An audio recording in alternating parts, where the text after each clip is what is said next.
Hi, my name is Rich. I use the he, him pronouns. You're watching my YouTube channel where I play amazing tabletop role playing games with friends. This is part of Intercontinental Group of Awesome as we're heading into the end of the year from hell 2020.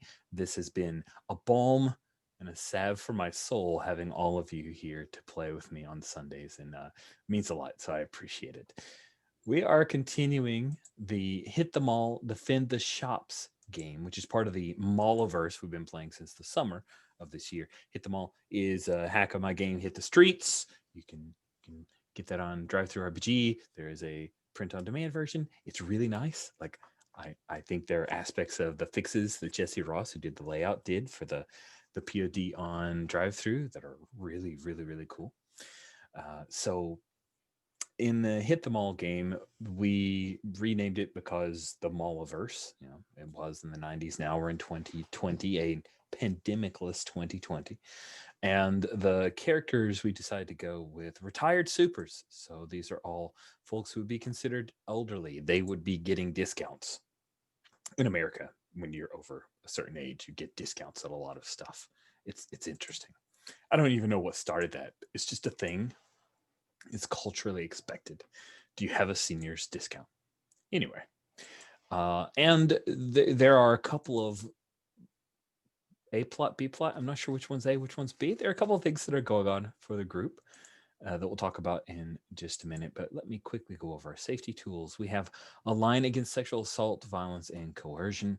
We have veils, which means that if we have this content, then we will quickly cut away or fade to black. And the veils are on harmed animals, sexual content, and torture. And then ask first, meaning that this might be okay based on the context. Check in with the table with all of us before you introduce this content.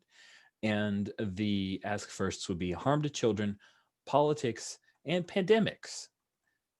And then we also have an ask first on sexual content, which means we're, check in with folks before you do it. And then once we agree, okay, that's the thing that happens, then we cut away from it because we also have the veil on top of that. And speaking of stuff that lies on top of our safety tools, that is the X card, anything that you didn't realize would cause you discomfort or just, hey, you don't want to deal with it in your game, your playtime with your friends here. Just say, hey, I need the X card so and so thing. You don't have to defend why. You don't need to tell us a story or defend yourself in any way. Just make sure that I understand what it is so I may ask a question. Then we excise it from our play. We move on. No problems. With all of that, a quick recap. We have two primary things that are going on right now. We have two of our fine heroes are currently in Bedlam, which is a hour and a half or 2 hours. It's a long bus ride away from our Beechwood, which is the main place where you guys all work and live. Bedlam is under siege because its main hero, Ghost Gunner, has neglected his duties of being heroic in that he killed the son, the college age son of Professor Peril, his arch nemesis, in retribution for that said arch nemesis having killed his most recent sidekick, Rocket Boy. That has caused not only for the city of Bedlam to fall into a bit of disrepair and disarray and some chaos. Professor Peril has hired out a number of henchmen and put out a large, very large bounty on the head of Ghost Gunner. And so we have a couple of folks who are currently at a place called Speakeasies, which is located in an alley. It is a place where supers go and is considered neutral grounds. It's a nice place. It is done up a bit like a speakeasy style bar with a live jazz musician or live jazz band and a crooner, a female crooner who's singing and yeah, there's some stuff going on there. We got a lemur, the not fully human bartender, and Exceptionist is telling tales and talking about starting a podcast, or at least thinking about it. So, and then on our other side, we have some actual, like, this is the other job that you guys have been hired for. You're working off the books with the cops unofficially because there's a drug called Blue, which has so far killed 4 people that the cops are aware of. Blue appeared to the police to give people superpowers, based on the way that these folks had died. The expectation, the suspicion of the detective who worked with you is that it was giving them superpowers. You guys have, you went up against a biker gang at Tumbleweeds and obtained a few samples of blue from the Chosen Few, a biker gang. And we, the audience, know that there was someone at Tumbleweeds who reached out to a person by the name of Lockjaw, which is the grandchild of Metalhead, someone that Brutus had worked alongside, tussled with, didn't love, maybe, Well, Metal had tried betrayed. to pull a fast one. Metal had tried to pull a fast one on Dr. Flux, and Dr. Flux did not react kindly. So yeah, there was a bit of a basically electrocuted him and his gang. Oh my. Yeah, that sounds. They were wearing metal, and they were dealing with the guy who could throw lightning. I mean, what did they think?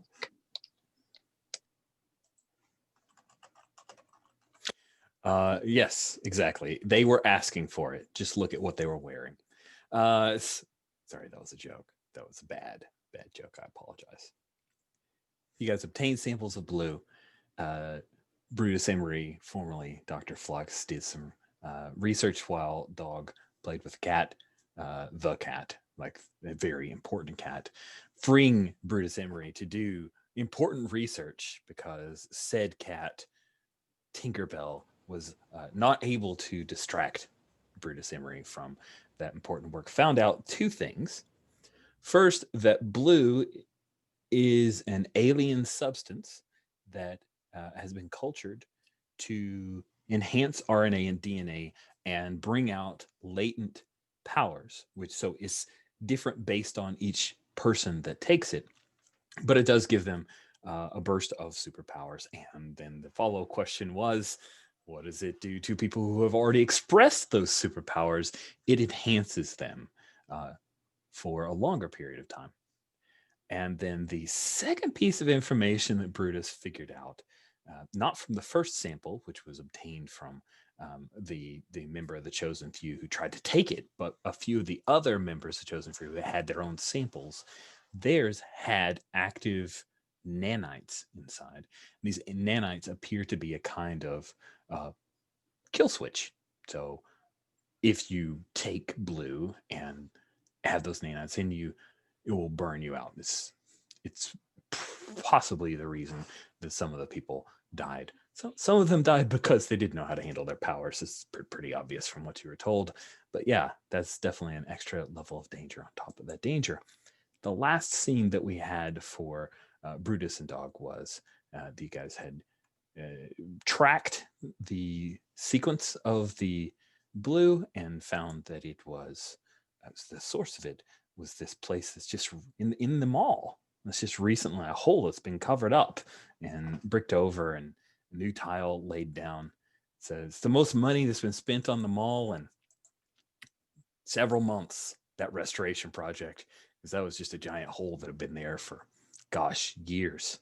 And there it is, covering up where you guys are getting the signal of where more blue may be found. So let's go around the horn and have everybody introduce their characters and then themselves as well. That's important. And then we'll jump into the action. So let's go from the character keeper. Let's go from the right to the left. Welcome back, Jan. So glad to have you back with us. Introduce yourself. Tell us about your character. My name's Jan. I use he, him pronouns. I'll be playing the Swell, aka Simon Simmons. He was a concierge handyman at the mall. He is the glue team role. His superpowers includes a super jaw, which means that he's good at social interactions, but more importantly, he can grow and shrink his body to different sizes, or parts of his body even. And that's it. Gosh, all parts of the body. Swell's a very popular individual. So just a quick question. The project to fill up and tile over that former hole in the floor, is that a thing that you, Swell, did, or did they bring professional contractors in? Professional contractors, absolutely. Okay, cool. Thank you so much. So moving off to the left, Sabine, introduce yourself. Tell us about your character. Yeah, my name is Sabine. I use any pronouns. I'm playing Dr. Brutus Emery, who used to be a supervillain named Dr. Flux, and mostly active in the, I think, 70s. Yeah, mostly active in the 70s, until someone, and it might have been Swell, told him that this was not a very good career choice, that maybe he should use his mind and his intelligence to do something useful for him and for society. And he decided that, besides, he killed a few people. That wasn't entirely intentional. But it happened, and he felt a little bad about the whole thing with the opera house burning down. And and so he became a university student first, and then a doctor, and then a professor. He taught at the university until he retired a few years ago. And ever since then, he's been reliving a little bit the fact that he has superpowers. He's reconnected with his old nemesis, the Peacock, Captain Peacock, and and to carry on with gadgetry. And he can control electricity. So yeah, and he has a cat and a lab. And he is pretty well to do. He's not super rich or anything, but he's wealthy. He holds several patents, and yeah. And he has a cat and a daughter, an estranged daughter, and a broken arm. I just love that he's not independently wealthy, but he's okay because of patents. That really tickles me. That's a cool factor of the cyclist that I've always enjoyed. Awesome, thank you. Jen, you're up. Introduce yourself. Tell us about your Hello, character. I am Jen. I use she, her pronouns, and I am playing Dana Maddox, aka Dog, who also uses she, her pronouns. Dog is a refugee from the Mojo verse who's been kicking it here on Earth for quite a long time now. But still, there's some Earth mores and some Earth culture that she's still kind of ignorant / careless of. She's the brick of the team and is quite highly trained, skilled as a fighter, very good at defense, has a motion-based super sense, which she may or may not have a clue about. And of course, her rad hover cycle. Love that hover cycle. It's a cool cycle. Yeah, it is. Thank you, Jen. Alex, you're up. Introduce yourself. Tell us about your character. I'm Alex. I use he, him, and I am playing the Peacock, aka Rafael Vieira Fernandez. He also uses he, him, and he is the aging patriarch of the roost or flock. I've forgotten what we're using. A line of vigilantes, mostly consisting of, it's his mother before him and himself, and then his children, most of them anyway, and also some kind of, unofficial children who've been, kind of adopted along the way into sidekick vigilanteing, and now are, standalone vigilantes in their own right. Darn right. and they left for Bedlam, leaving you behind, even though you really wanted to be part of that. Seems like Magpie may have slipped in to become the unofficial leader of Peacock's Roost at this point, at least based off that scene. Thank you so much, Alex. Tyler, introduce yourself. Tell us what's yours. There, I'm Tyler, he, him pronouns, and I'm playing Golden Boy, who is our wild card. He is a speedster and light control master, I suppose. Well, at least journeyman. And he's been a super pretty much all of his life.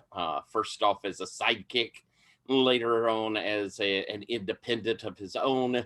And that is a whole lot of what he has kind of centered his identity around, is living that superhero life. And I think he's probably been pretty pleased that our lives have been exciting here lately. He and Peacock are off in Bedlam to track down an old comrade who's gone wrong, because Ghost Gunner is a hero we fought beside. So this is kind of an emotional, fraught sort of experience for us. Awesome. So let's pick up with Dog and Brutus Emery right from the moment that we had ended our last issue of the comic. Sure enough, Brutus, the phone app or whatever you'd created to be able to detect the blue to its source, it confirms that right there, right at the base of where the escalators come down, if you're looking at our cool mall picture, you know exactly where that is. So you confirmed it. There are people here. Oh, sorry, go ahead. I've done something to my glasses, I think, because having glasses cool. that you can, And we spot Jessica, the mall walker, with a baby carriage. She pushes the carriage by and just notes the two of you, but heads on. Is that still a robot baby? I mean, do you want to go over to the baby carriage to check? I'm looking at Dog. You muted yourself somehow, Sabine. Yeah, okay. I'm looking over at Dog and I'm asking her, is that still robot baby? I look over. Does it appear to be a robot baby to me in any way? It appears to be a human baby. So it would be a very convincing robot if it were. Seems fine to me. Oh, good. I'm relieved. Yeah, usually. Okay. Usually the verse isn't that bad at replacing extras. Okay. Not replacing. I mean placing again. So they replaced the baby, but then they brought it back after we came back here, right? Right. That's what happened. Okay. Yeah. Otherwise, somebody's got to deal with the baby, and that's just they're PAs and shit. They don't know anything about babies. Yeah, babies are helpful. Maybe less demanding. It's just too easy for them.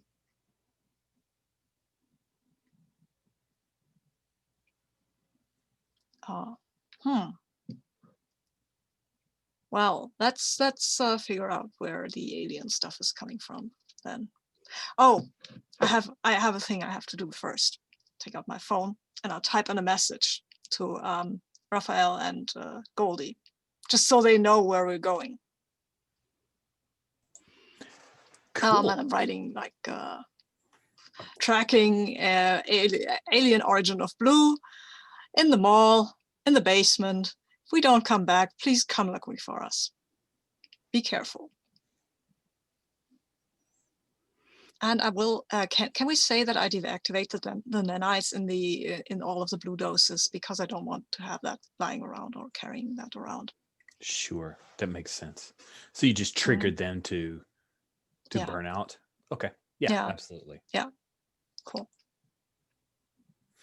And after you send the message, we'll have that message arrive when we queue back over to the others.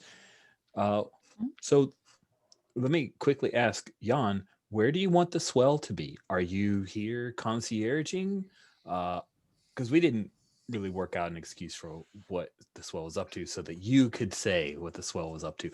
Or did you end up going to Bedlam? I don't know what works better. What are you more interested in? Dealing with weird alien technology or dealing with a bunch of henchmen coming after a hero gone wrong? I mean, I think he might be at the mall, but like it's just at the office. Oh, cool. Yeah. So you're at the office when they send off the message, and Esther straightens up and turns her head around, and she does it like an owl. Like it's inappropriate. Her head is turned all the way around, even though she's still facing towards the front, and she says, "Oh, boss, it turns out that two of your co-workers are here in the mall, Doc and Dr. Emery." All right. That's fine. They came up on my identifier. I thought you would want to be aware of their proximity. Well, you know what? I'll send them a message. Just grab my phone and go like. cool. And when you pull up the phone, you see the message from Brutus saying, "Hey, I found this blue stuff," and giving you the sit rep on what's going on. Mm.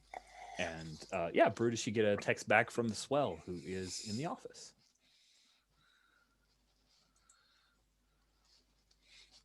Do you need me to come?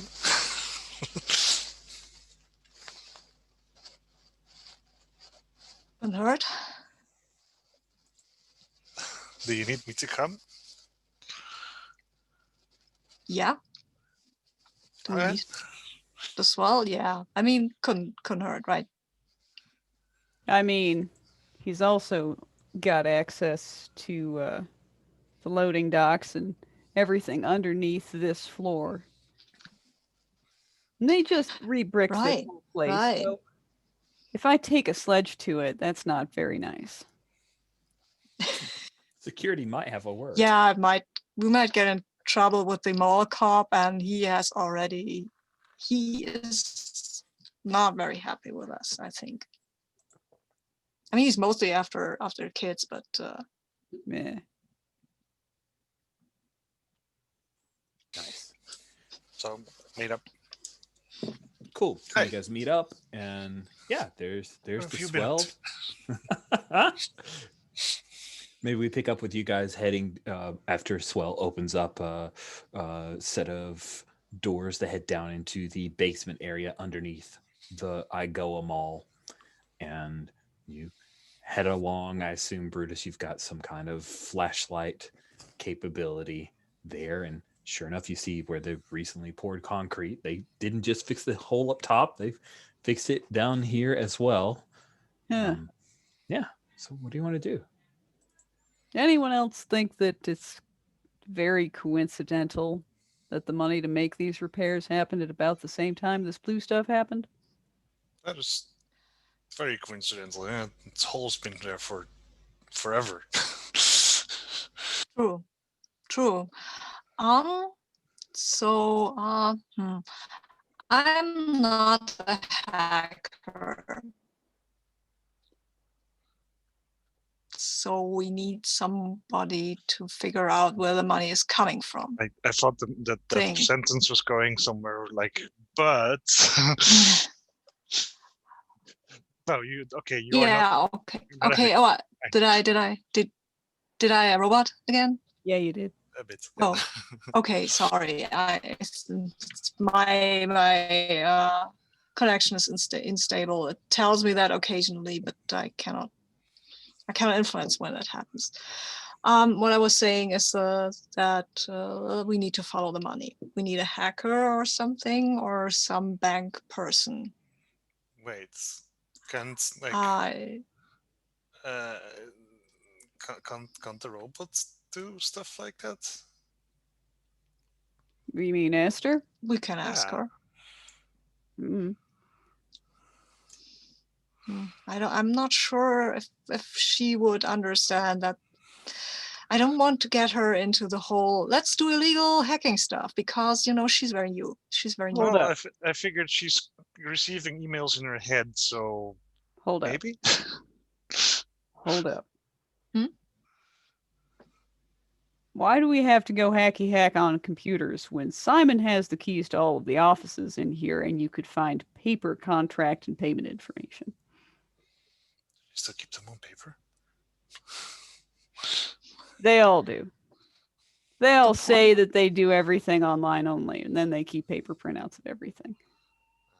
Come on, everybody who owns these businesses, they're our age.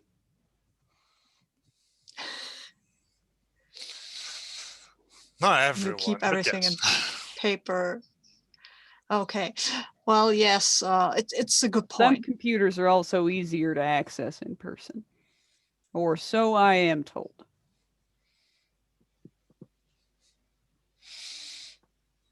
Well, where do we start looking?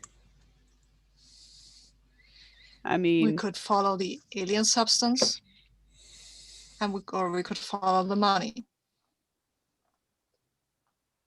if they are distributing it here or making it here, I want to know, I want to see it, I want to smash it. Okay, let's go That- smash it. That's pretty simple. I think we can do that first. Yeah, let's do that first. That's a good point. Don't let Um, any witnesses run out. Gives them Okay. time to burn evidence. I learned that one the hard way. Yeah, I mean, I don't know what you're talking about. I think we should go that way. All right. Cool. So, are you Weren't guys, there a like, sewer heading to connection Awesome? under here? There was a sewer connection. It once had gelatinous cubes. It's Right. Like, Oh, right. yeah. Right. Like we're digging deeper under the mall. Okay. Because just because they cleaned up the cement doesn't mean that there isn't Mhm. still roomage below. In fact, it could be evidence that there's more. Cool. So, So we'll follow the trail of the alien substance, and when we go And to a or- wall, we'll go looking for a door. Yep. And if there isn't a door, we'll make a door. If I understand the sentiment correctly. all right. That sounds great. Mm. Good. So then you guys on this current level, you see the poured concrete. You're now going to look for a door of some kind. So why doesn't someone give me a roll? I think this would be a kind of head kind of thing, unless you're using a particular tool to find a door. And you tell me how that goes. I think head is fine. I'd start out with head, and if I'm not successful, then maybe Doc can do a weird module thing. All Okay. right. So this is definitely, So I think, that a normal person could do, right? So Yeah. And I think it's very strategic to look for a door instead of smashing through a wall. Right? I would agree. Okay. So then I'm at 8 dice, and I'm happy with 8 dice. Oh, tell me the difficulty yes. before I It's say I'm like, happy. wait, why are you happy? No, I think the difficulty here is it's a pretty remarkable feat. If there is something hidden, it is hidden extremely well. Okay, then I will use my perception of electricity as well. Ooh. have a spark for me helping. Thank you. Oh, swell, you're so low on spark. Yeah, I know. You gotta keep that in mind. Okay. Yeah, then I'm at 11, which is better. Remarkable is 5, right? Remarkable is 4. The good news is that tension is not involved in this roll. 4. Cool. Cool.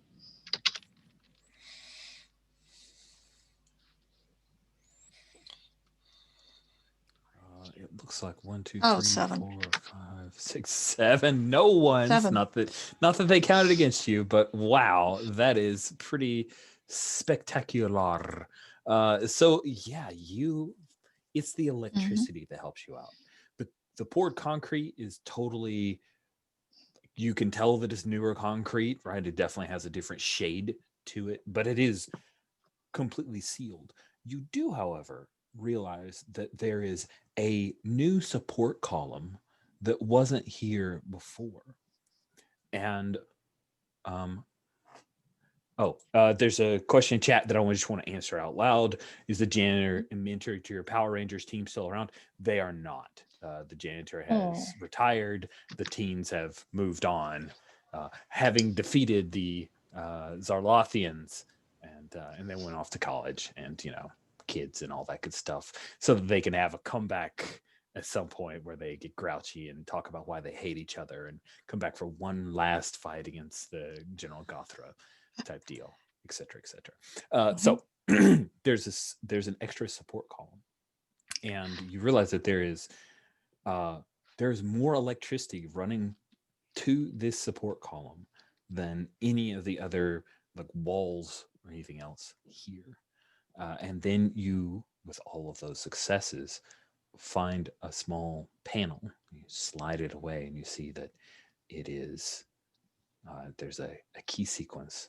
Like, there's it's not actual numbers. They appear to be like weird sigils. There are a total of 12 of them, which obviously means it's made for someone with more than 10 fingers. Well, okay. I would like to know how the swell helps. He gave me a spark, so. Oh yeah.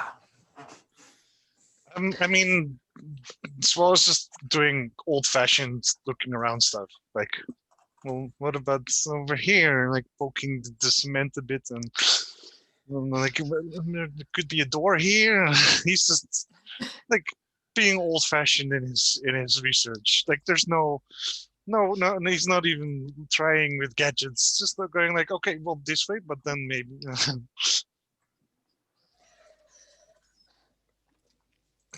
Well, I think Simon, this column is new, right? I mean, you know this place better than any of us. Yeah. Have you ever been down here? I mean, I usually just go straight for the closet that's back there, but I mean, I do walk past here sometimes, yes.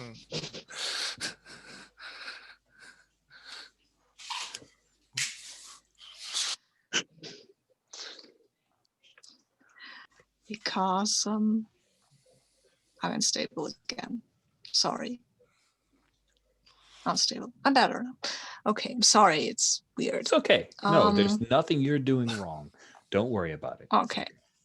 I'm trying to engage the swell in a bit of conversation because I've noticed that he needs bark.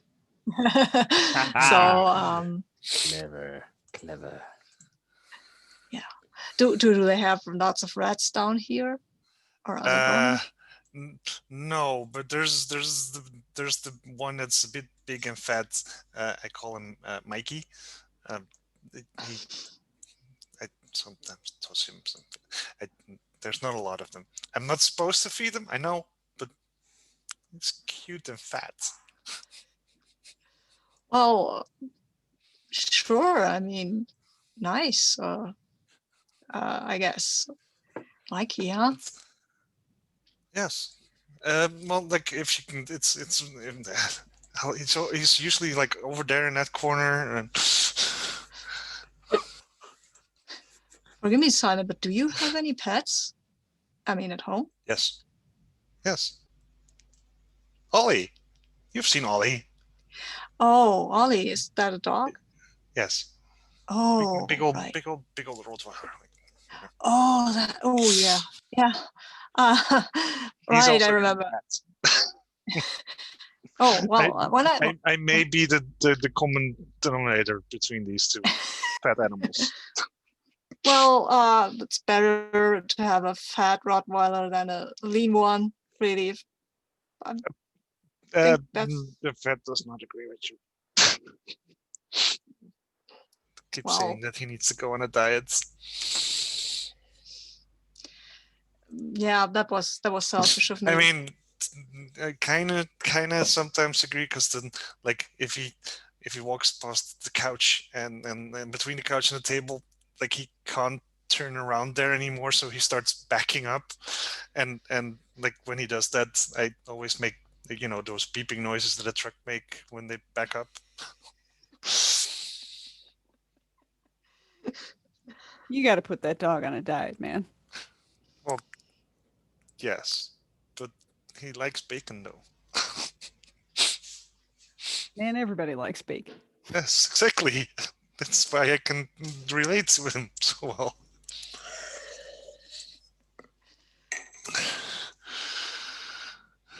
I do give him, like, the special kibble now. I just also still give him too many other snacks. Less snacks. Maybe he needs to move a little more. Maybe he can chase the rat. I thought you Then liked the making rat. those get skinny. That means the rat also needs some exercise. Also, he's not supposed to be here. All right, 3 sparked to all 3 of you for that. Great, see. So yeah, we you guys talk about the rat and the dog for a bit, and maybe we cut away with Brutus taking another look at the weird sigils on the keypad, and that's what we cut to. Golden Boy, you are seated there. You've been talking with or being talked at by a conceptionist for a while, and then you get a text update from Brutus telling you what he has been up to. Aliens. Yeah, giving you guys the 411 on the blue. What do you do? And I look over it. I think Rafe is heading towards one of the Yeah, he's roofs head to like a there. side hallway, like not where the bathroom is, but like maybe it's to say like a VIP area. And remind me real quick, Alex, you had told me, hang on, I see someone I need to talk to, right? I think I was more like just like, we'll be back in a second, and then I just Did. let you deal with exceptionist. So now, Raphael, would Golden Boy recognize Raven outside of her uniform? Oh yeah, I'm sure he would recognize Raven. Okay, so yeah, you catch sight of Raph and Raven headed to like hallway or something. Exceptionist, like I said, really look into the podcasting thing. It's better for your joints, buddy. Fine, Better I'll for your do it. joints. I'll do it. Whatever. I'll do your stupid podcast. Guess you can interview me about that tsunami I did. Yeah. We'll call it Foiled. Foiled. Oh, that's very smart. That's a good name. Thanks. No, I was gonna ghost write a book with my third wife, but then she skipped out on me. So I can't imagine why. Well, you keep that in mind, then, buddy, and enjoy your drinks. If you'll excuse me, I'll be seeing you. Yeah, you got my card. So let me know. I when got you your wanna do card. that I will podcast. be in touch. Okay. And I will swoop and zip You're over. give me another drink, Lemur. And then you're swooping away. You planning on like popping in when Raphael's talking to Raven? I'm not going full golden run because that's very noticeable, but I am kind of doing a moving through people quickly, trying to get over there towards them, just so I can kind of convey what I've gotten the message of, and also because, I don't want to be stuck here with exceptionists, and I'd rather go and hang out with them. Cool. So we'll get a couple sentences in with Raphael and Raven, who has a different name. Like she has a street name. Sabine, what is Raven's actual first, like her birth first name? First name of Raven. Good question. I have to look at her picture actually to give her a name. She is F65. Yeah, I'm scrolling. Where are you, Raven?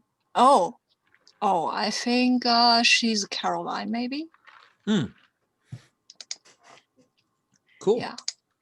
And she married one of Raphael's daughters and took on the name. So she's Caroline Fernandez.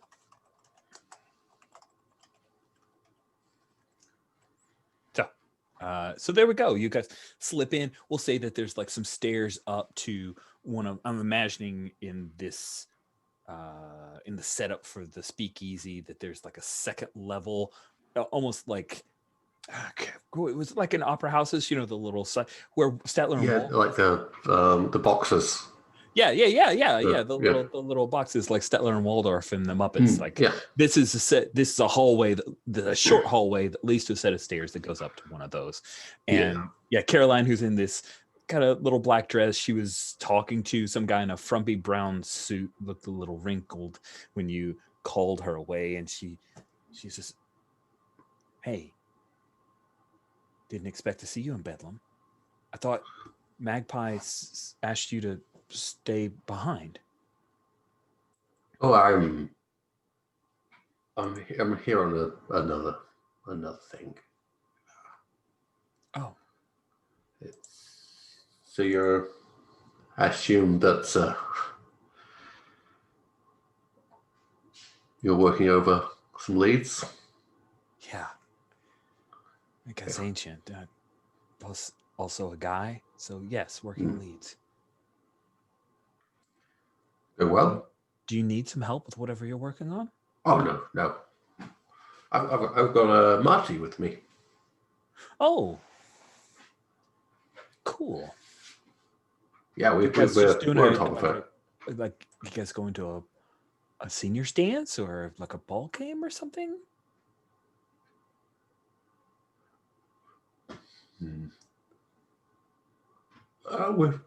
We're just meeting up with a old friend. Nothing you need to worry about. It's if you need a hand with your case. And that's when Goldie like zips in at that point. And she like, you need a hand with your case thing. Hey, Marty. Good to see you, kid. And I'll give a hug. She gives you a hug, and you know when your hands go around, you feel she's muscular back. She still kept herself very toned. Everything that you guys had taught her over the years, she's still honed to perfection. She smiles brilliantly when she sees you, squeezes your arm, and Jim's doing a really good job for you. It's all about dedication, but you know that. What are you doing here, kid? Your working case. Oh, need a hand from some old timers? Oh, guys, I'm sure Raph said you were here for your own thing. I don't want you to have to do too much. I'm kind of doing this on the side. Magpie doesn't. Listen, there's some trouble here in Bedlam. Yeah, we noticed. Well, Magpie has the Roost working on kind of propping up the fact that Ghost Gunner's taken a step out of his normal duties. Yeah. Oh, Ghost Gunner. Yeah. Have you heard anything about him? I think I would like to see if you could talk her into being truthful with you, or if she's going to try to sidestep that question, Golden Boy. Do you have a very good rapport with her, so the difficulty is only good? Okay. I would throw a spark. Yeah, it's a normal conversation, so I think you're being normal. 2. That's jaw. I did take that up. Unless it's heart. Like, you tell me. Let's see. Heart is protecting someone, finding.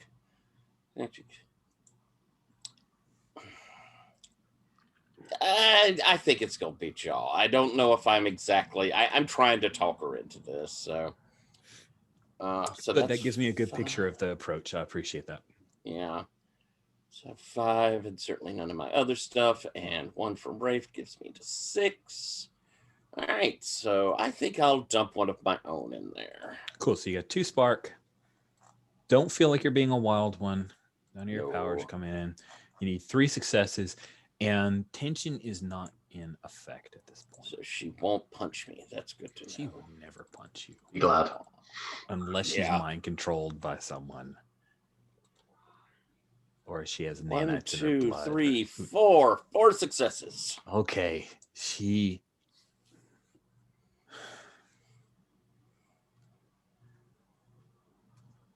Ghost Gunner has a bunch of people after him. Yeah. A bunch of outer towners have come in. He's on the run. And, I feel like I owe him. Remember, Raph, for a while there, he and I worked together. Obsidian and I have helped each other out from time to time, and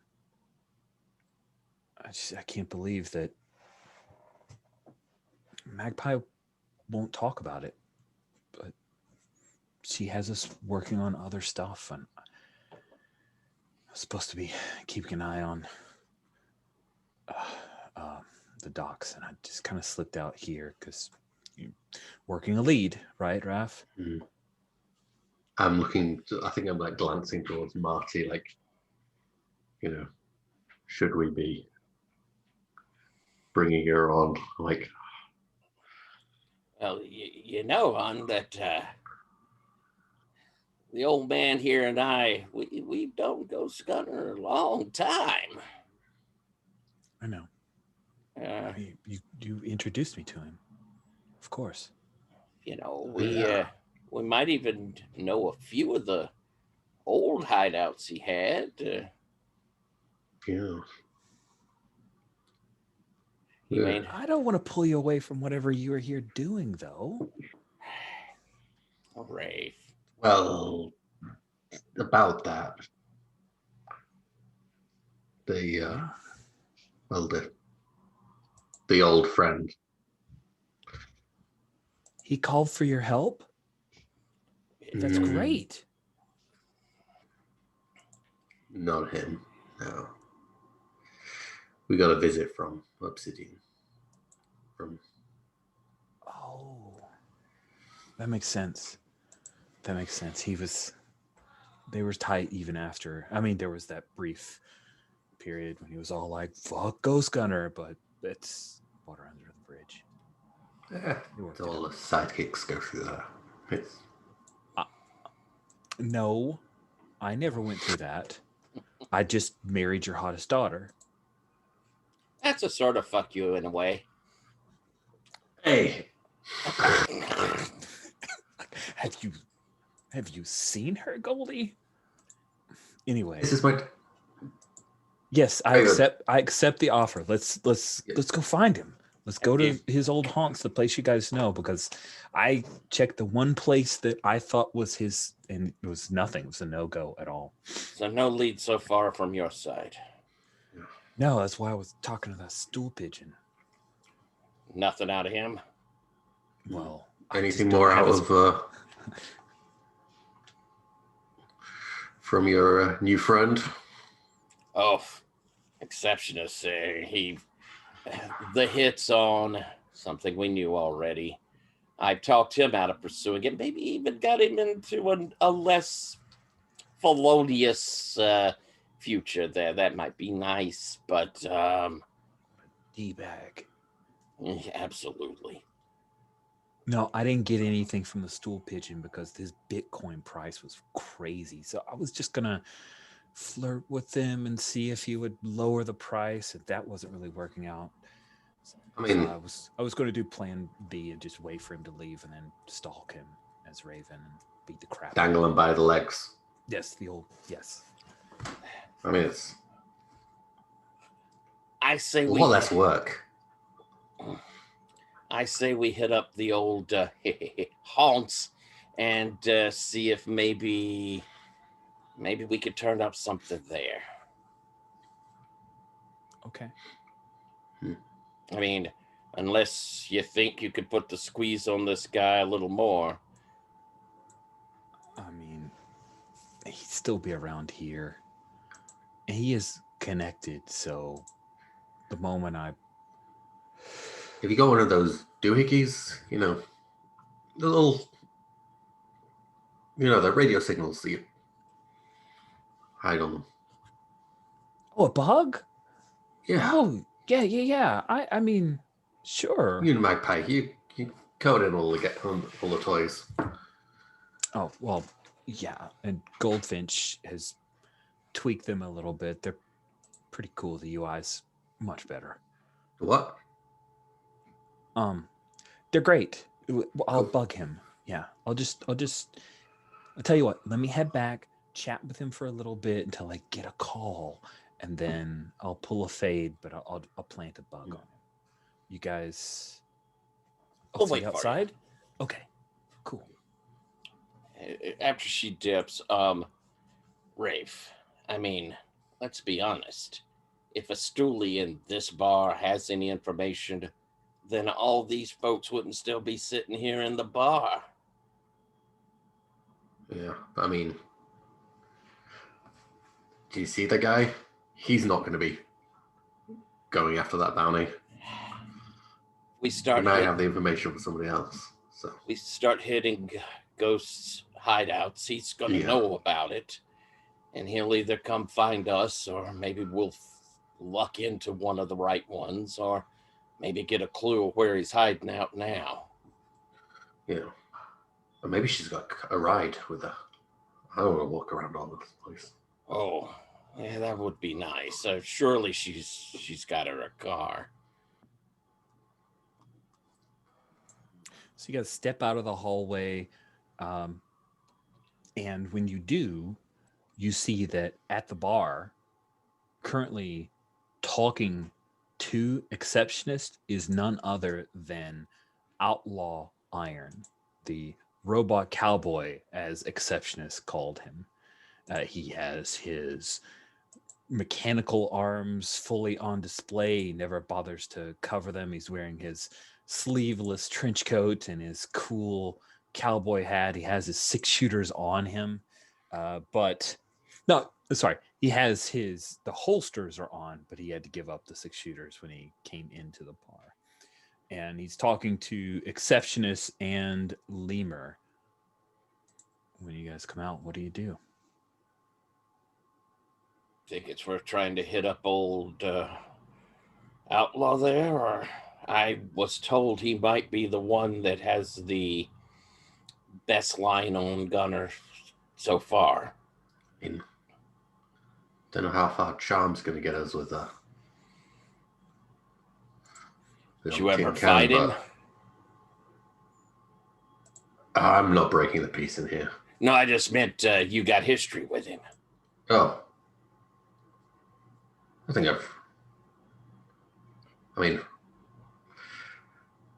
Those robots always like upgrading and tinkering themselves. I think so. I don't think I've ever encountered him before. We could try and at least ease up there and take a listen. I'm willing to brave the old Exceptionist again, if you are. Then we'll casually just move over in that direction and see if we pick up any of what this conversation is. Cool. So you guys head across all the the cool.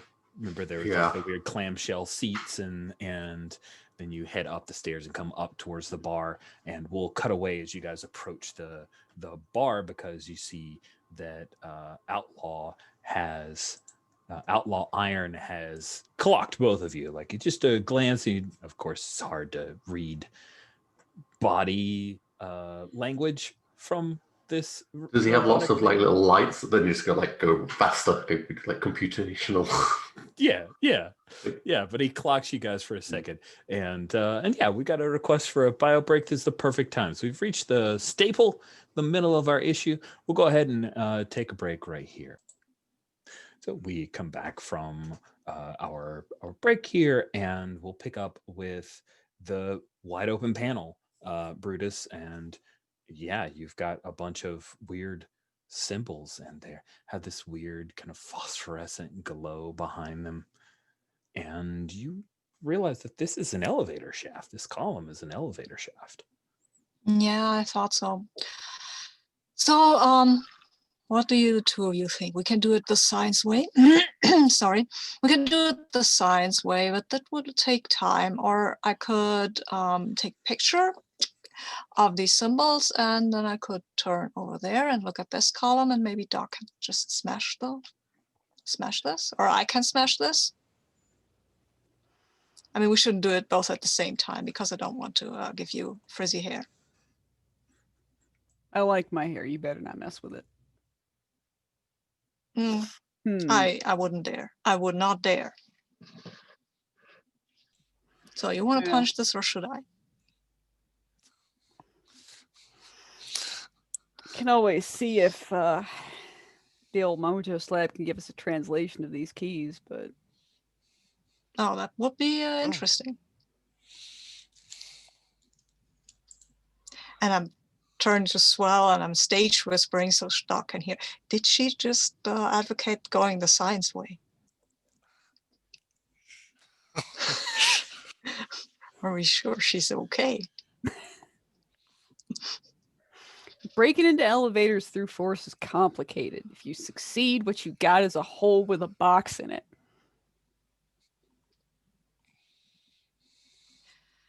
Yeah, you're right. I just wanted, I don't know. I just want a bit of action, I think. Maybe there'll be action for us waiting at the bottom. Have a little hope. Fair enough. I do. And break out the slab and use it to scan the sigils. Awesome. Take a spark from me. I'll help with the electricity transference or whatever. Nice. Yeah, and I think, Doug, this seems to be like kind of not normal, right? The thing That you're seems doing, kinda decrypting thing, but yeah. you're dealing with alien sigils and a mojo slab. This seems pretty super to me. Okay. Feels like you're using a tool to help do your work. All right. All right. So that's 6, 7 for that. Difficulty for this is remarkable. So 4 successes needed. And guess what? What? Tension is involved in the roll because there are countermeasures. Oh, snap. Well, I'm going to toss in 3 spark on this roll. In that case, I will give you one more spark. Just, Right. I think I all want to in. stand too close to that. Swallow's staying well away from this. It's 11 dice then, I think. Now, just so we're clear, Sabine, when you spend more than one Yeah, spark, you're going know. all in. Okay. Meaning that you will suffer the same fate from I know. ones and the like. Okay, cool. Yeah, I just wanted to stand near enough to have that because Also I think it's explodes. fun. Well, I Yeah, knocked it well. out the park. It's all good.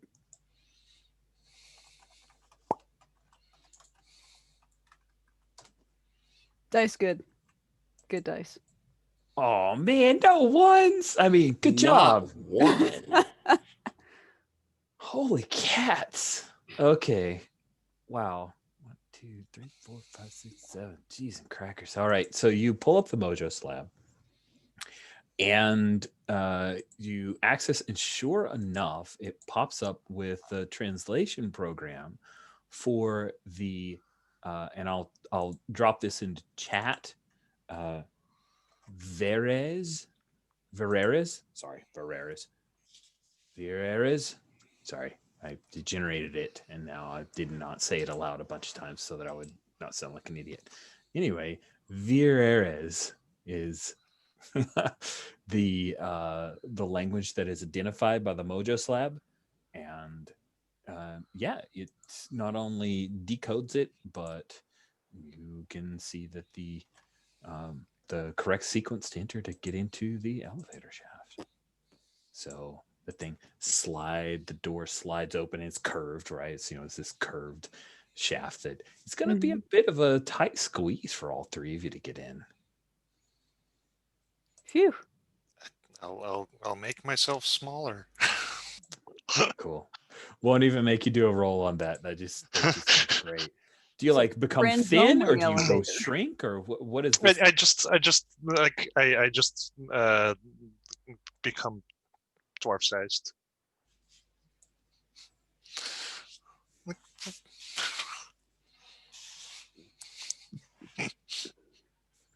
Just Will shrinks resist down. the urge to pat him on the head. It's got to be a powerful urge. You want to ride? That always gives people a surprise. Let's go. Okay, so the three of you with a deswelled swell step into the elevator shaft. There are no controls. It just closes, and it almost looks like the interior of just the interior of a very silvery can, and you feel the movement. It's hard to tell how fast you're going. You can tell, Brutus, just from the electric current, that there is some kind of inertial dampeners to make the speed with which you're moving feel less stressful on your bodies. Wow, we're going down fast. You're going several hundred kilometers per hour. Pretty sure this is not supposed to be here. I have a bad feeling about this. No controls means there's only one destination. That means that there isn't the kind of cultural spread that makes people confused about who should and shouldn't be here. And I'm like checking over my gun while I'm having this chat. That means we should be prepared for trouble. Yeah, I'm playing around with a little sparks been flying between my fingers, I think I'm good. Can't drop that. That weather that we're having, huh? Don't grow, please, yet. What? Don't grow yet. Oh, I'm We not need to be going to. I figured to talk about the weather. Oh, well, yeah, it's pretty warm. I think that's climate change. Well, I have to say that recently it's always just like doesn't matter if it's always too hot or too cold. It's never have a pleasant day anymore. I think it's the bones. Well, yeah. Oh, I only played around with sparks on one hand because the other is still in the cast.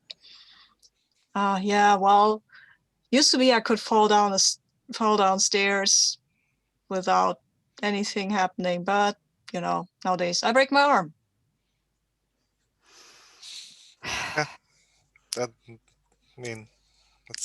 dumb. Yeah, well, you remember when Raphael threw me down this spiral stairs? That was ouch, but I didn't break anything. I mean, that isn't more impressive than that you. The fact that you didn't break anything then is not, I think, an indicator of that you shouldn't have broken anything now. Just because you were lucky then. Yeah, well, you can't stand around when the opera pirate attacks your daughter and do nothing. It's fair. Shouldn't have shaken my finger in his face and yelled at him, I think. I mean, trying to seem normal. Some people just need a good finger wagging. Yeah. Well. Brutus, you realize that your cell phone reception is like ticking down. The bars are going down, down, down. Dog, Moja slept, good to go. Works on a transdimensional signal, so Yeah. MOJ5. Always got 6 bars of MOJ. Got 6 bars. of Wait. Can I connect to MOJ?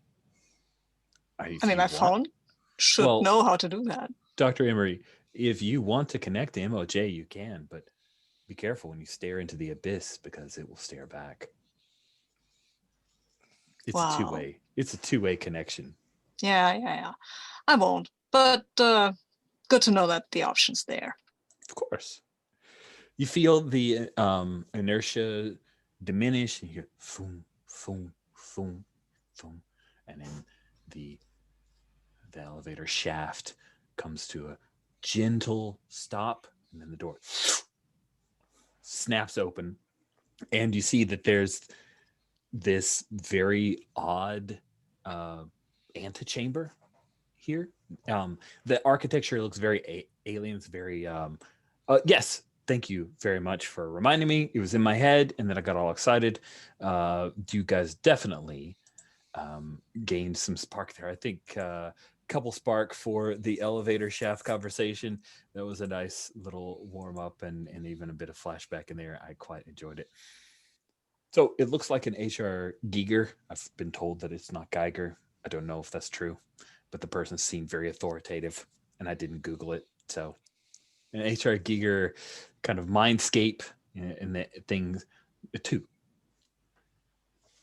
Sorry, that was the answer to a chat question. So it has a very kind of bioorganic feel to it. There are these odd ridges, and there are no straight angles in here. And as you guys step out, you hear that there are the sounds of, there's a low, like, murmuring hum to this place, but you also hear the sounds of movement of something coming this way. What do you do? Well, first comes back up, and then it goes like, ooh.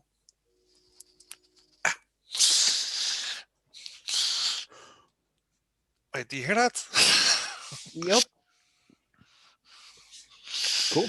And yeah, down the hallway, which is kind of has this weird shifting rhythm to it, and it doesn't go exactly straight down. You see that there are a number of bipedal alien forms. You've seen these creatures before, dog, in the stands back at Mojo. These are Zarlothians.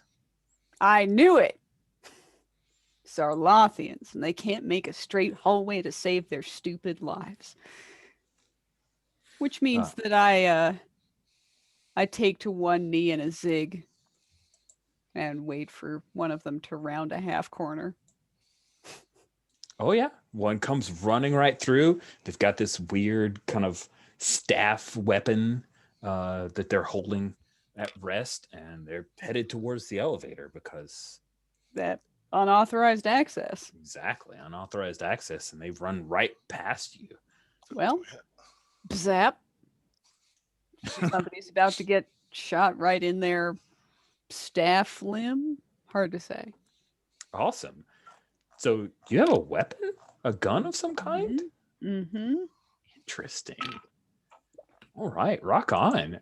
So one Zarlothian and dog is not even really a contest. So what does it look like when you take out this Zarlothian? What is the gun that you're using? What's it do to this shape-shifting alien? It's a relatively hefty pistol. You know, it's one of those pistols that you see in the comics, and it's like, that's cool looking, but it's also proof that you can't draw a gun at scale. Are you making fun of our artists for our comic book? Maybe. Dang. Maybe. Okay. I'm merciless. I don't spare anybody. They work fast, okay? Yeah, that's not nothing. Hitting your deadlines is a strong indicator of future work. But what does it look like? Pretty boring, TBH. He rounds the corner.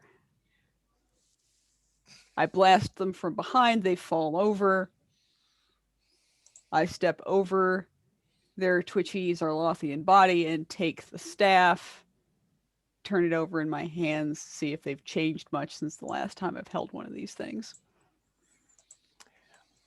Not really. No, the overall look of it, much like the elevator shaft, there is one button. The button makes it go pew pew. It's very simplistic. All of their designs are elegant, as our Lothian General Gothra once described Mm-hmm. in a cutscene. Yeah, I'll twiddle it in the direction of my compatriots. Free laser staff. And as you say that, a couple of laser bolts like fly past you because these guys have the accuracy of a regular stormtrooper.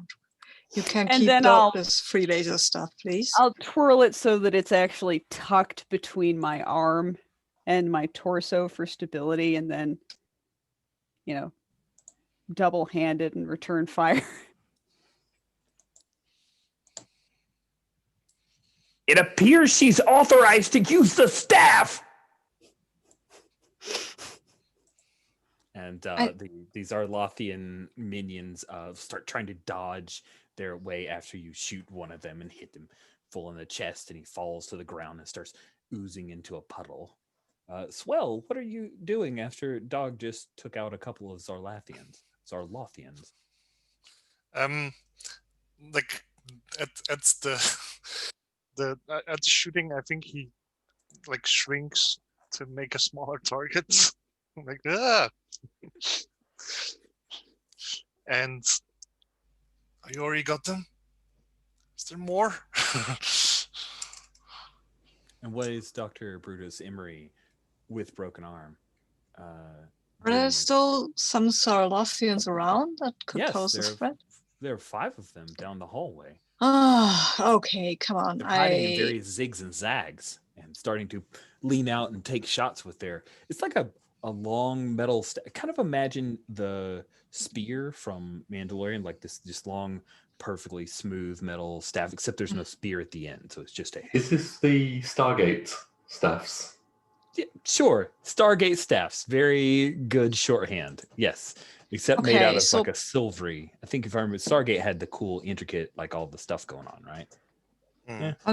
Is that electricity they're working with? Of course. Well then, let's see how they like it if their staffs do a little electricity on them. Ooh, okay. So if you want to cause some feedback, it sounds like that's a pretty good difficulty. Why fire back when they can backfire? Yeah. Oh. I apologize. I will not make any puns right now. I'm just like, oh, come on, guys. This isn't fun. And I'm waving a hand, like, and then the things. I am not using gadgets here. I'm just using controlled electricity and perception electricity. I am being super. I don't know if this is not very strategic at all. Doesn't feel like you're being strategic. You're too pissed off. Yeah, I'm or annoyed. I'm not sure. Annoyed. I'm annoyed. This is Sarlothians. I thought we had gotten rid of them. This is 6 dice, and I think I'll use my head just to figure out where the lightning, the electricity has to go. So okay, I'll pitch in a spark. Oh, and I'm sorry. 6 plus 4 is 10, plus 1 is 11, plus 1 is 12, because I'm pitching in a spark as well. And what's my difficulty? Right? It is a mere 3. Oh, wow. Okay, then. But I have a perfect name for the roll. I'm looking forward to it. Mm-hmm. Yay, ones! Finally, somebody rolled. Yay, ones! Wow, you you definitely succeeded, but you got a few ones. So, do you think? Did you get hit by one of their Zarlothian beams? Okay. Yeah, I Yes. was too overconfident. I just went out there and probably said 70-70. And then one of them hit me, and then I hit them, but it's kind of parallel. Yeah, and then you, using electricity, you cause their staves to overload, and all but one get thrown from the explosions of their little staves. And the last one sees you guys and realizes he has no staff. I have to go. And he turns and he starts running down the hallway away from you. Swell, what do you do? That's the last one. Yes, the last one. Okay. I don't have any. I don't have any cool way to make like. I'm guessing, how high is this hallway? We'll say that it's like a 20-meter hallway before it splits off into a bunch of different directions. But in height. Oh, hi. Sorry. It's probably like 7 meters. 7 meters. Oh well, in that case, then the spell can grow a bit, and then he can probably run a bit faster because longer legs. Yeah. Okay. So cool. he's gonna try and run him down. Awesome. Running him down. He doesn't have a weapon. I feel like that's just a thing you do. You can catch him. So what do you do when you catch hold of him? Is it a thing where you tackle him? Do you like swat him to the ground? What does that look like? Let's see. So like I'm a bit under 7 meters. Wait. Yeah, no. Then I think if I'm 7 meters, I can probably sort of grab him like that, and I'll pick him up like an Action Man figure and bring him back. Let go of me! What? No! No! I have to go. I have to leave. I need to use the bathroom. I'm bringing him back to the other two. I'm like, got one. Well done. Ow. Yeah, we can question him, but maybe. Yes. So. I will tell you nothing. Well, how much trouble would we be in if we kept going down that hallway? So much trouble. You will die. You should go back up the shaft to your stupid earthling lives. Uh-huh. Technically not all earthlings here, so... Oh. You all look the same to me. Do we? Like... Rude. Don't. So this you must be kidding me, right? He has like greenish skin, but it looks like the skin is like slightly mottled. It's like somebody made him out of clay a little bit and kind of swirled pieces. You can almost see the ways that his skin can shift and change, and occasionally like there's a little bit of effects to where his cheek might change to a slightly darker hue. Like he looks, he's made out of putty. Yes. Lol. I get that reference. All right. Well, look, friend. You will either answer our questions, or you will answer his questions, and I point at the swell because he's better at talking to people. But hey, I'm not saying that. See, the thing is, I can. You're not that heavy. I can just bring you along into the hallway of certain doom that you're talking about. Like, I would rather not. Yes, exactly. So instead, like, I mean, honestly, carrying you around all the time seems like a bother to me. But if you tell us what we might encounter, then, I don't need you to be a little Charlothian shields. Sounds like you're trying to talk him into spilling information about what you might encounter. So why don't you give me a good difficulty I don't think you're trying to emotionally connect. Sounds like you're just using Jaw to talk him into it. Hmm? This is a little super. Like you're dealing with aliens and some kind of weird ancient alien artifact, a starship. All right. So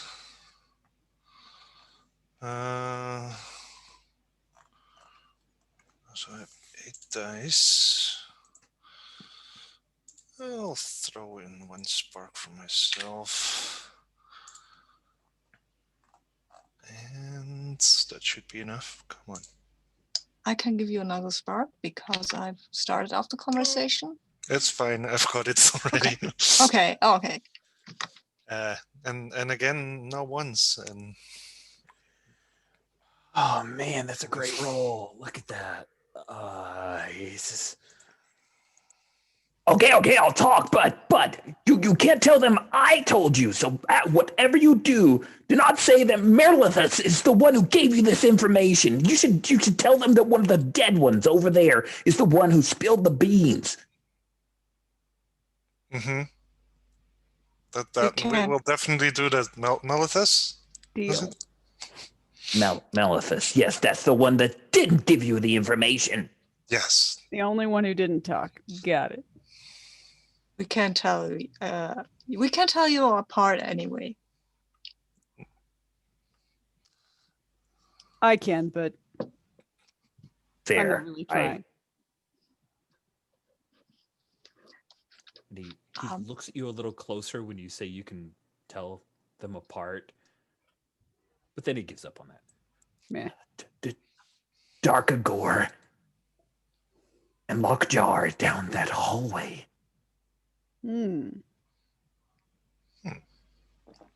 Darkagore, he was that general, right? I don't think you should misgender Darkagore. She will rip out your innards through your butthole. Oh, sorry. That was Dark Gare. That was different. Dark hair. What a joke. They weren't a very good performer. Wait, Dark hair was stolen away to Mojoverse. Yeah.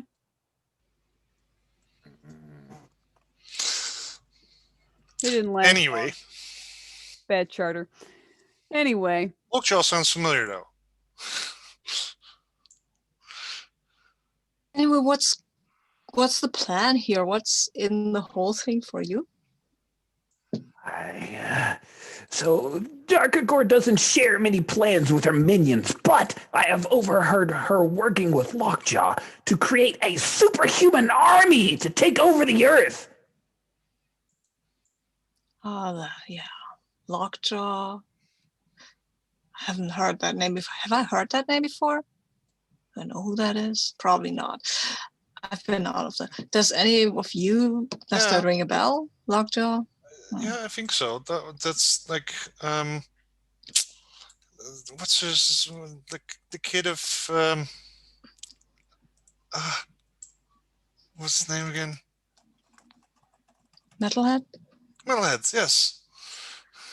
Oh. Hmm. Oh, I knew his father. He was a jerk. Sometimes the apples don't fall far from the tree. Could be maybe that I'm kind of killed him. I'm not sure.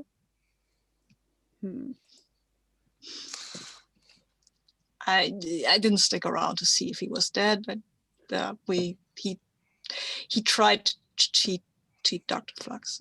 I'm not proud of that. Well, let's go in and talk strategy with Darkagore.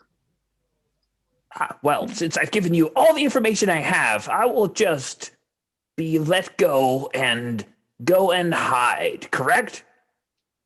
And not talk about this conversation. No, of course.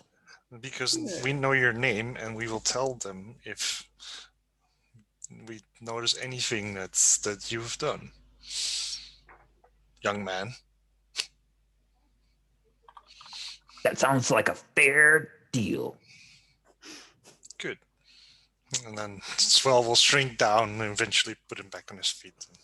And he will scamper away. in order to not be at the center of what's about to happen.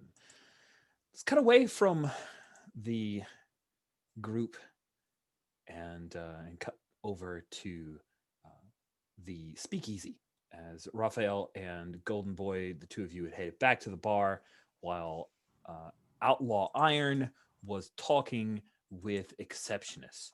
And he glances over and sees the two of you. And yeah, you see there's like a quick, some kind of, like he knows you or recognizes you moving across, but continues speaking with Exceptionist. And he says, Well, partner, if y'all happen to know any information about the quarry, y'all better let me know. an Exceptionist. Whatever. I'm too drunk. I can't help you. And you realize that he could pawn Outlaw Iron off on the two of you, but he doesn't. Just shrugs and looks straight ahead at himself in the mirror, nurses his drink, and so frustrated Outlaw Iron turns to look at the two of you. He walks over and you hear the ching, ching, ching of his little spurs as he walks over robotically. I have data files on the two of y'all. Nice to see you too. Y'all have been around my quarry. I aim to get some information. Will you make this easy or hard? Well, we don't have any information, so yeah, that's pretty easy. I think you got the answer. I'm guessing you want it to be hard then. That's a mighty personal statement there, buddy. My data files reconcile the two of y'all having worked with Ghost Gunner.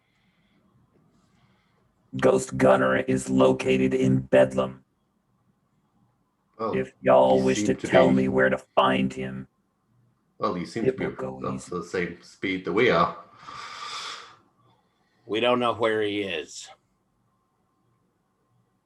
And if y'all knew, I don't think we would share. No offense. none taken.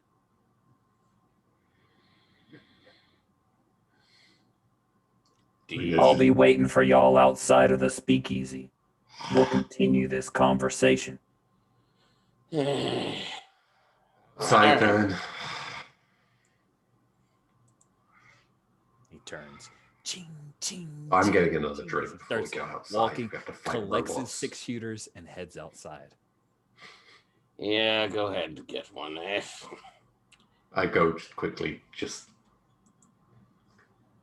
Lima, just same again.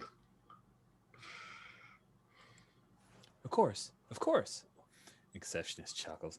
Oh man, you're gonna dismantle that stupid ass robot. Probably. Yeah. Only I got can the- see that. One of the kids was going to be outside as well, so yeah, doesn't stand much of a chance. One of your kids? One of your kids? Well, yeah, in spirit.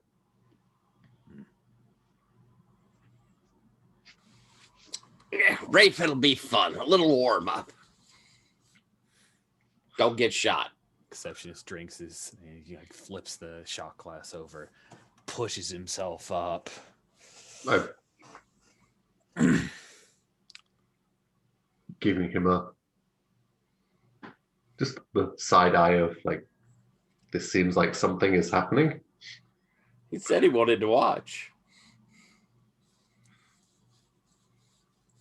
Fine. You're coming. You're coming.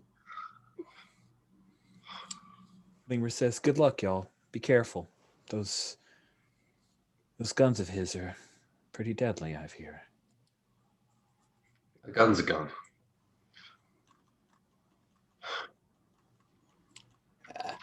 I'll try to distract and you take him out, Rafe. The old one, too.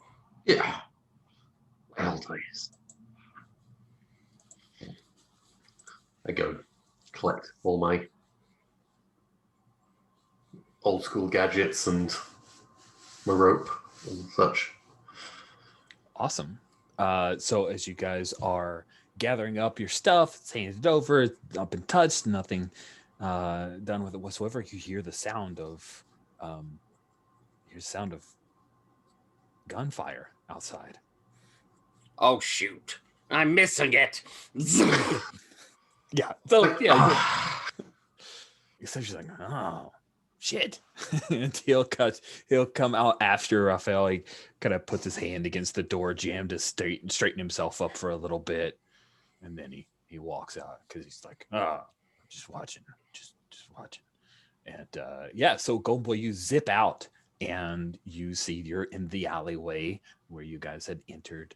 And at the end of the alleyway is none other than Raven, but she's fully suited up and she's lying on the alley, like at the end of the alley, and Outlaw Iron has a smoking gun.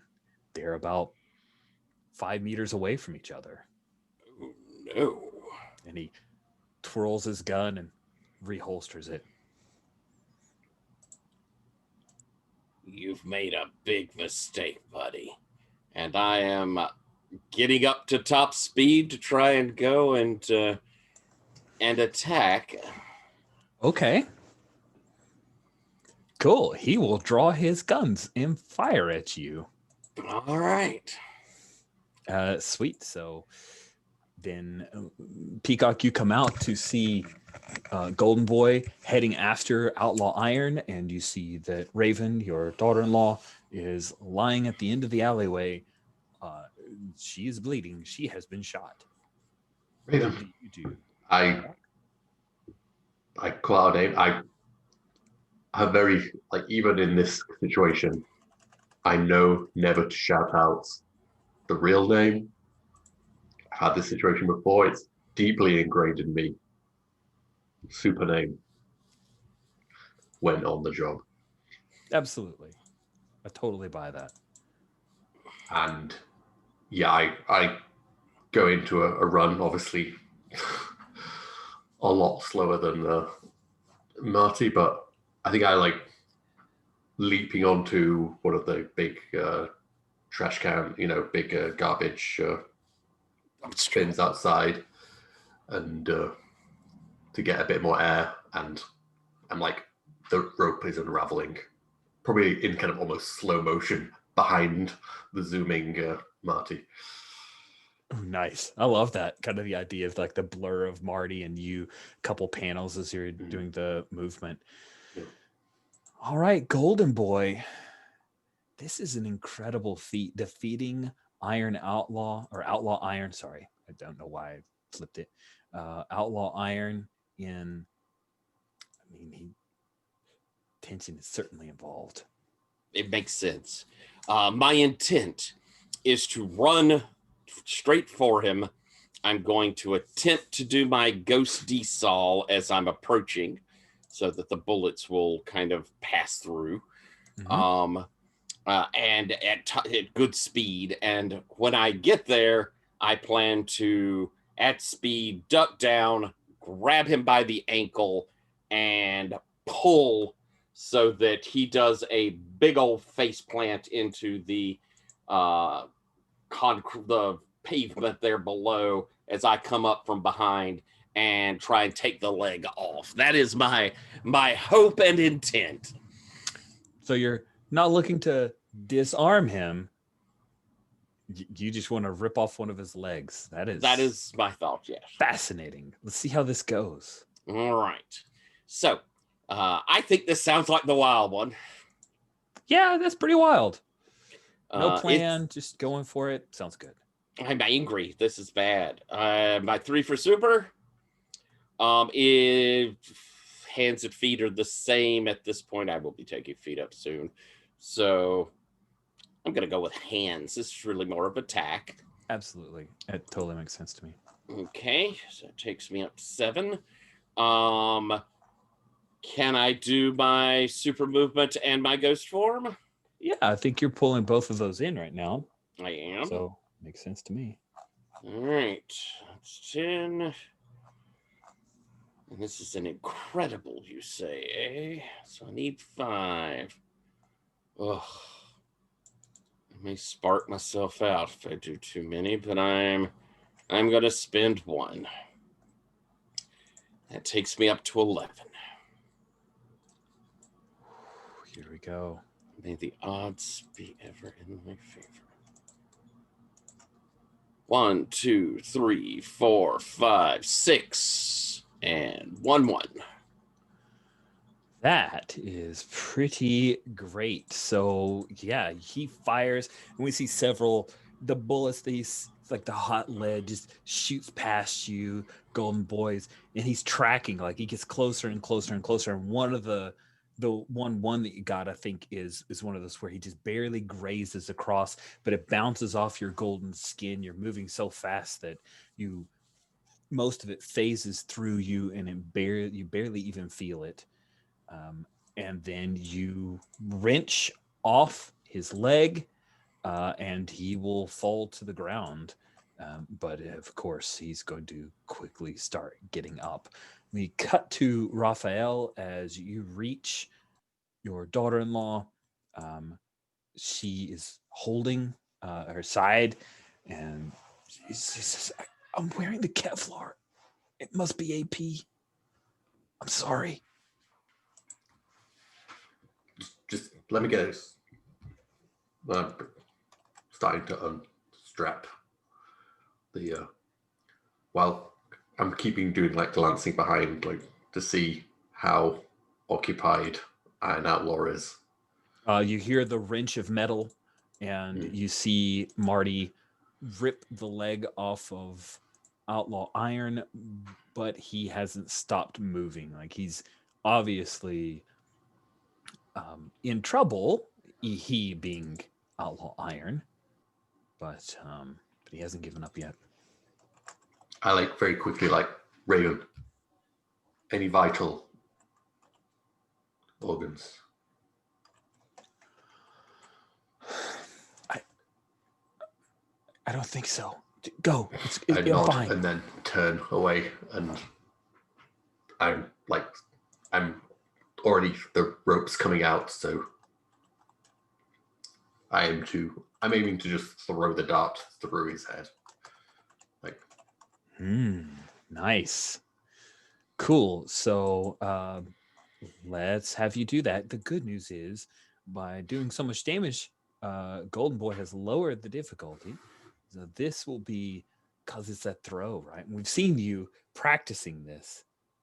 It's a remarkable feat. If you hit, this will disable Outlaw Iron. It will not destroy Outlaw Iron, but it will disable them. I'm using tools. Being super, I think. Yeah. Gets me up to 6. Highly trained. Highly trained feels appropriate here. That gives me another 2. Right? It 2 does. for your powers. Yes, it gives you 2 for your powers. I mean, yeah. And I think I will throw in a. What did you say the difficulty was? The difficulty was lowered by 1 from incredible, so it's remarkable. You need 4 successes. Okay, that's 8. I'm going to stick with the 8. Nah, I'll throw in a spark. 1 spark. Okay. So now you're rolling 9. Yep.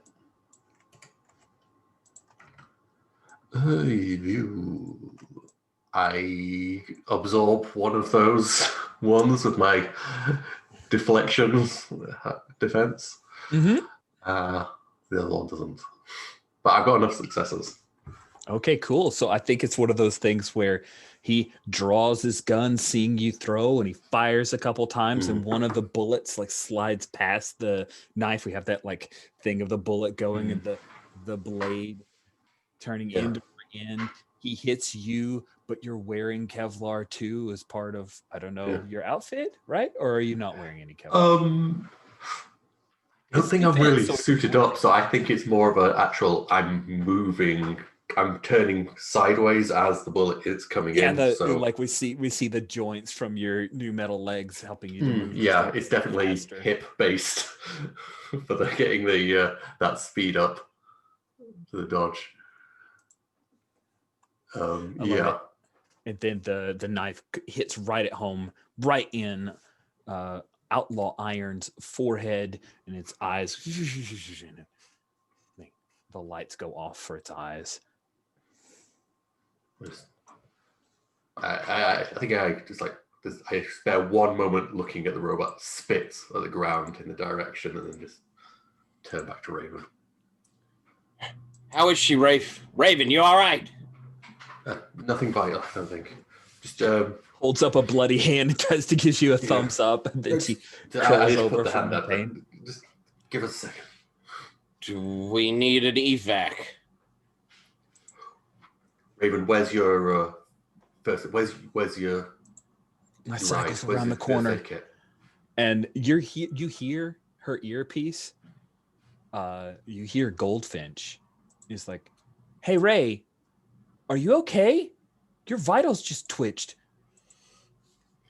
I just like, does she have like a little earpieces? Yeah, it's just a little Avengers earpiece type deal, right? Yeah, I just like take it off her ears, like, Goldfinch, get here now. Grandpa, yes, Peacock, okay. Bring the first aid kit. Yes, sir. On my way. And I'm gonna start like trying to do, on-site first aid with, what little I have on hand. Awesome. Let's say this is a good difficulty for you to patch her up so that she doesn't get any worse. Meanwhile, this guess what? This should be a neighborhood where cops should be on their way, but there aren't any. It's a city all in peril, I suppose. Is this being normal or super? I think it's a normal thing. Yeah, I think it's being normal. I'm guessing this is a head, or is this tools? Do you have tools that you're using? I don't think I have anything on me that would. Then I think it's got to be head. You got to be clever. Oh, great! Well, that's a 1 for head. Yeah, sorry, not your strong suit. I know. Highly trained, because I've gotten beaten up a lot. Absolutely, that totally works for me. Gunshot, I've had that a few times. Sadly. And I think I would throw in a spark because, so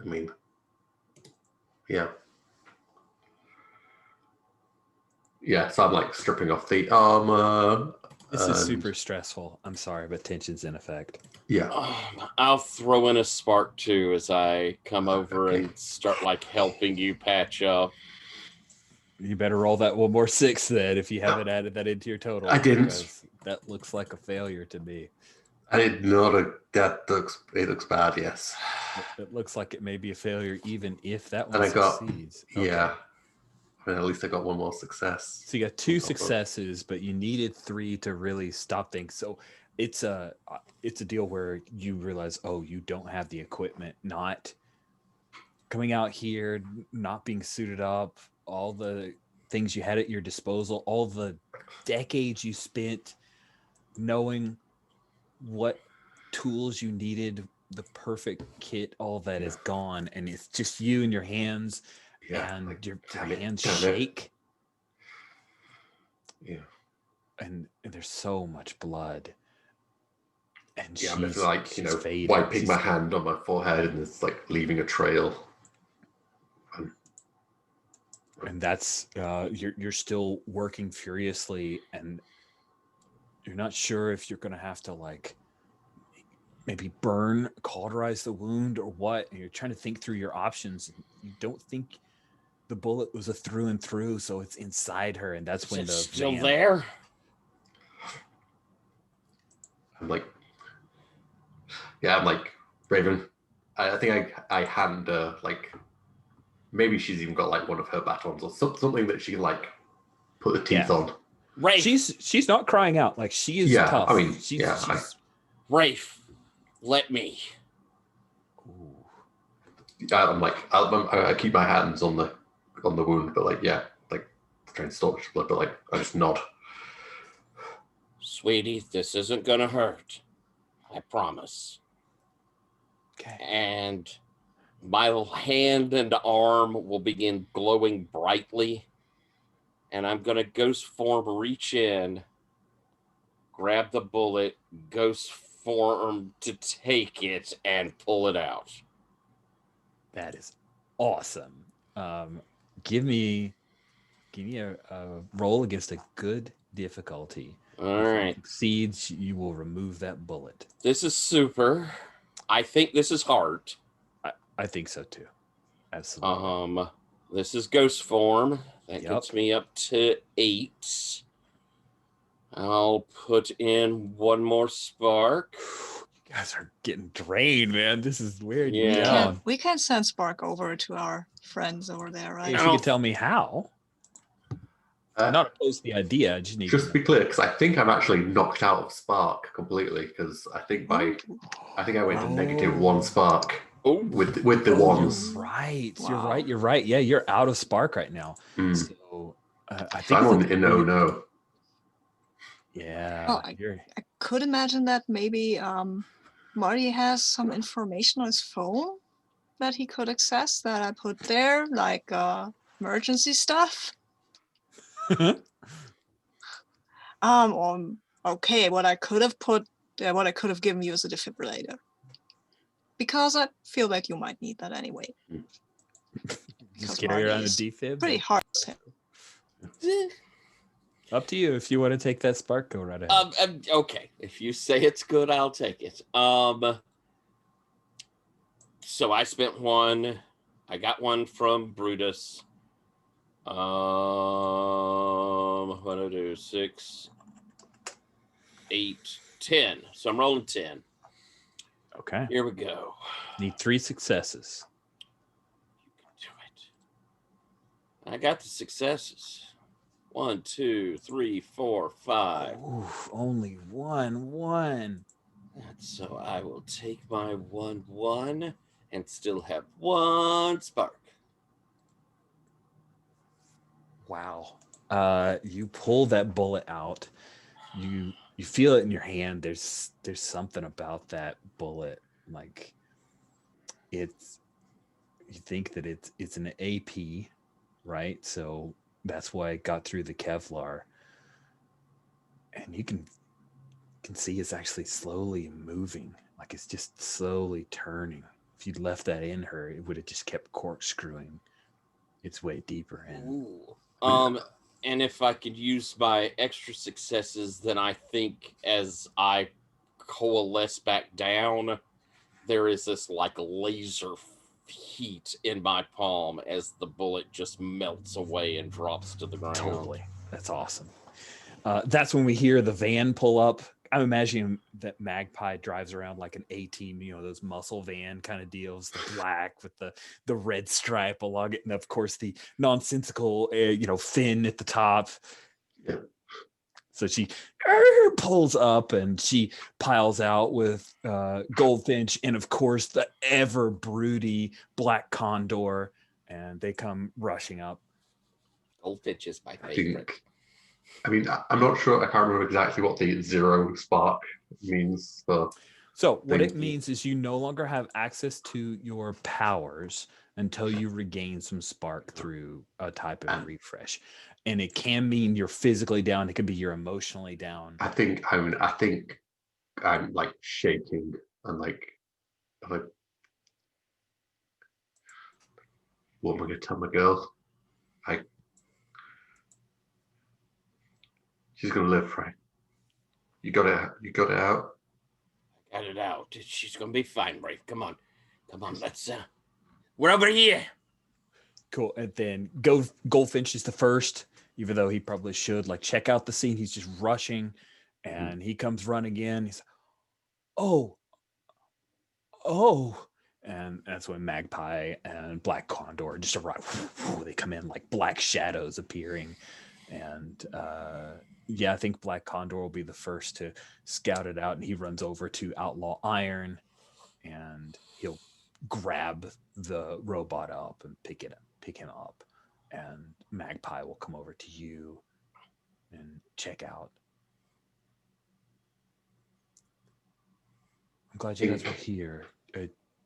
I think I just stumble back, just like onto my ass, just cans covered in blood, like. Cool. And she's pulling Raven's, costume, kind of cutting it away and checking it out. She's got all the tools that you trained her with, right? So she says, I need to get her to a hospital. Yeah. Goldfinch, stay here. Condor, bring Outlaw Iron with us. And then they're headed towards the van. I'll look over to you, Rafe. Rafe, you want to go with? No, stay here with Goldfinch. And Magpie seems to be taking charge and not really. You kids, let me know if you learn anything out of that metal thing.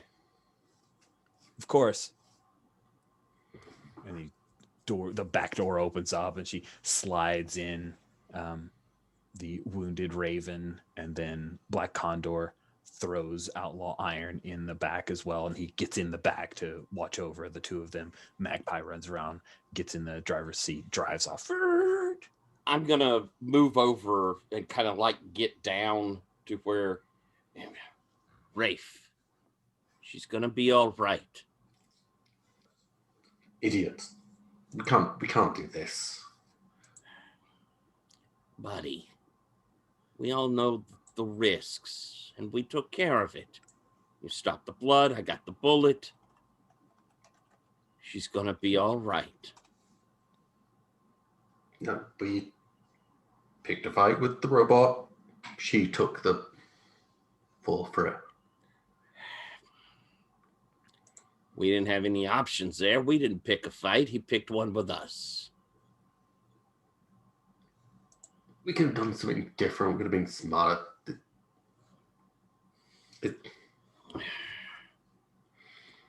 Rafe, get up. Stand up. You're a fucking hero.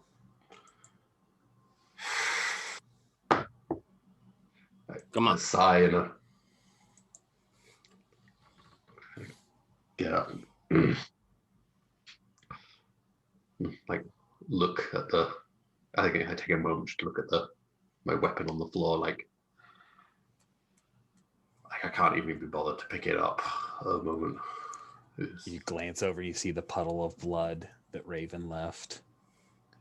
And then you see Goldfinch, right? The kid who's left behind with you. And this is the first time he's ever seen you like this. And he's just in shock. Oh, I think I take a deep breath and just like count back from 5 and then just like, well, we've got a mission. Still got a job to do. And I grab up the thing and like having Goldfinch there as a kind of something not to disappoint. It's just like, yeah. It's good to see you, son. Hey, Golden Boy. Abuelo, are you okay? I'm good, kid. I'm fine. Just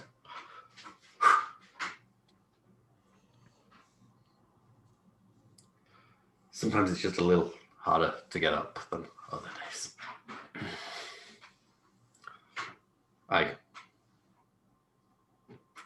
Is it like I just like look to puddle quickly, just like wash off my hands and just like shake them like, do you want to help the old man do some old school heroing? Of course, abuelo. What do you need? Well, a ride for one thing.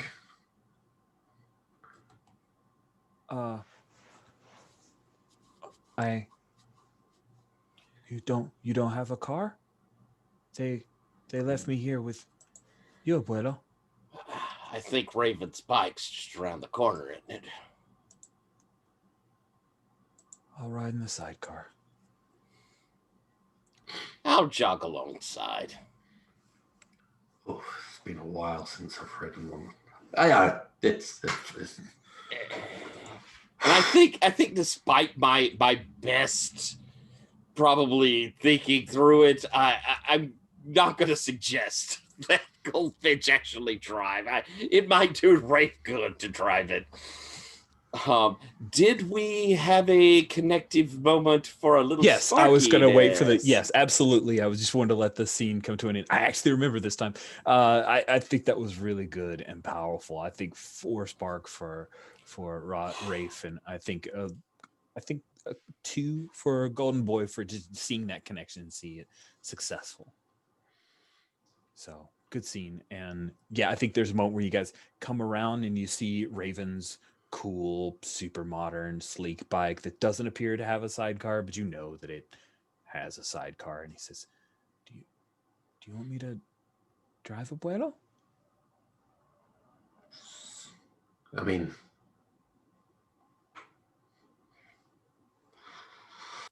it's like riding a bike. Oh, it's just like GTA. And then he hops on. And I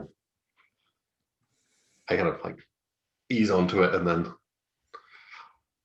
obviously like spending a moment to like looking it over, like there's buttons that I didn't have on when I had a bike. Oh, this is a very slick, modern kind of bike. Mhm. I think she actually has like some sort of advanced electric bike, so it's like silent. Oh yeah, totally. So makes it even more confusing. You Yeah, got when this, Rafe. You have to just give me a moment. Not rushing you. We have nowhere to go. All the time in the world, Rafe. And then I decisively press the button. All right. And it does not rumble to life. It just kind of you can hear the engine start to it's fires up, but it doesn't. Yeah, it doesn't sound like you would have expected. And I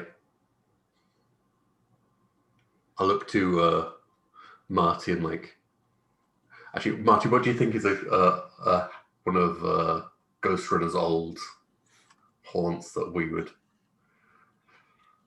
Oh, I think he has to have like a brownstone in a neglected area. You know, the full Doctor Strangey looking brownstone. Well, yeah. So I like look to like North Street. North Street. Nice. Cool. So as you guys dry it off, we'll cut away from you. That is a great little scene. Awesome. So we pick up with the Swell Dog and Dr. Brutus Embry. You have made your way towards Nexus Point, and yeah, I think you come like barreling in to this command center where Darkagor is with none other than Lockjaw.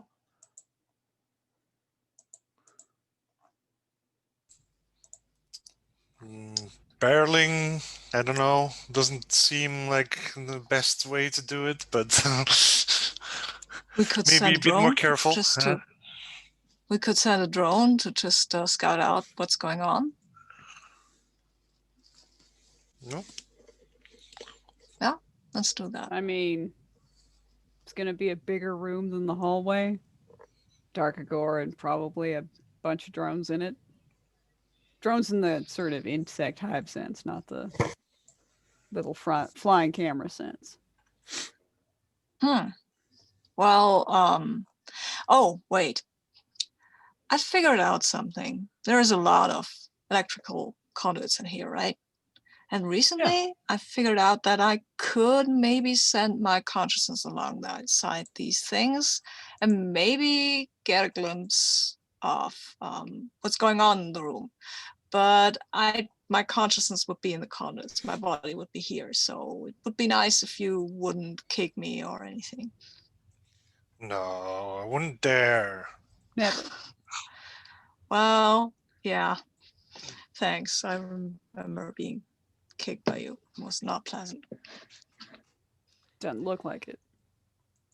Oh, and then I try to use my power here that I have to send my mind along these Wait, things. did he go just like that? Pokes still body. I think he's sitting down before he goes, so he's not a teenager. Sitting down before, and I think that's strategist. And I think that's being super. I think so. And Yes. that's 3, and that's perception of electricity. That is 5, and I think I'm using my head. You're trying That's 9. to observe them without being detected, correct? Yeah. So I will say Exactly. that's a remarkable feat. They have a number of their own countermeasures set up in this ship. Cool. I think I'm not spending a spark because I feel that tension is involved here, right? It certainly is. Okay. Then I'll go with 9. That's maybe fine. And I mean, this is the first time I'm using this. It's totally awesome. I love this moment. So this goes wrong. This goes wrong. It does not go wrong. I think 1, 2, 3, 4. And remarkable is 4, right? It is. Wow. Okay. 4. But I've taken them. I have also rolled 1, 1, which is fine. That's a lot of force, man. Look at that. You pulled it off. Yeah, So barely, but I did. You extend your consciousness through electricity, somehow maintaining your own sense of identity and direction. And you travel along these very odd, because again, you're fighting Zarlothians, but just so we're all clear, this ship is not a Zarlothian ship. This ship is the ship of the, sorry, and I had it and then I lost it, so I'll go glance at it again. The Virez, which are those that gave the teams with attitude their abilities. So remember, there are no bathrooms here. That's the super uncomfortable part of this thing. You don't know how they ever, if they get rid of waste. Anyway. Yeah, let's not go there with don't need elderly to have that people, discussion. please. Just that was a trouble for the teens because you had to teleport away. But you travel through the electricity and you are able to spy upon Dark Agora herself in her resplendent green outfit. She looks very much like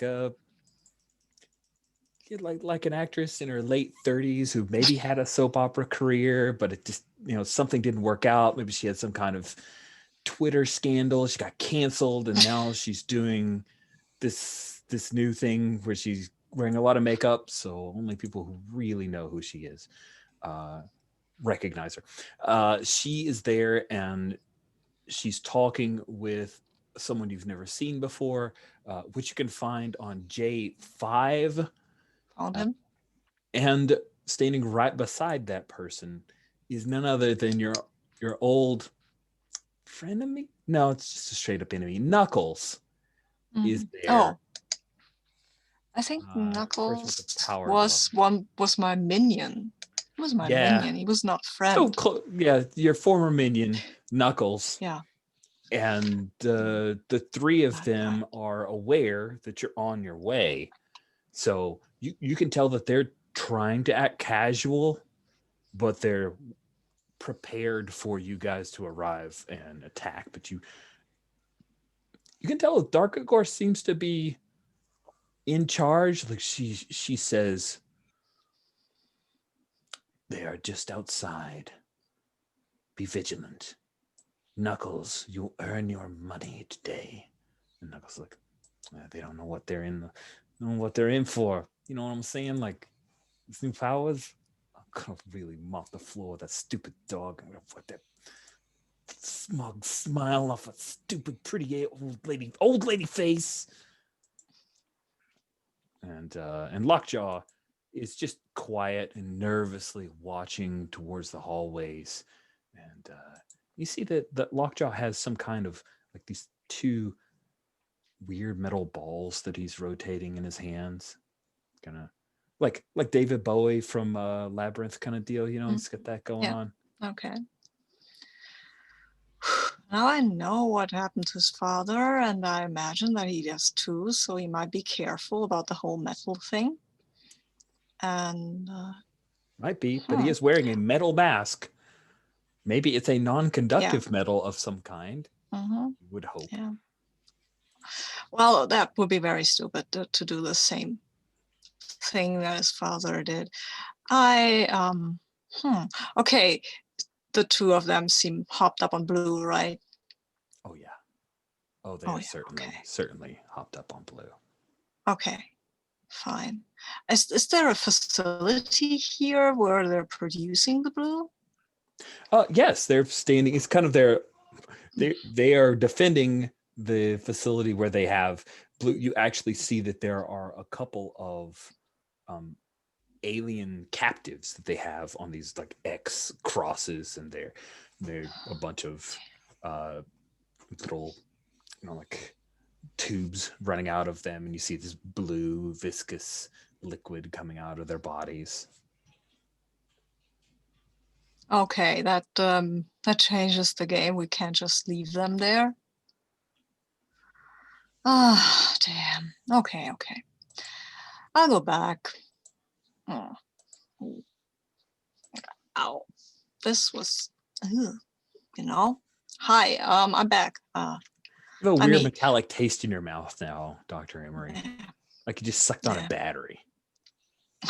Well, you know, I did that as a kid, so, well, yeah, I was a strange kid. So, what do we got?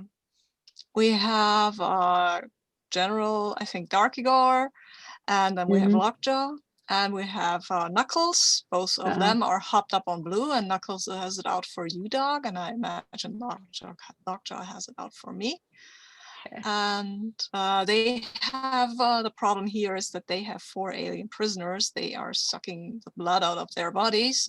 That's what they're using for the blue, and I imagine we should get the aliens out of there. Yeah. All right.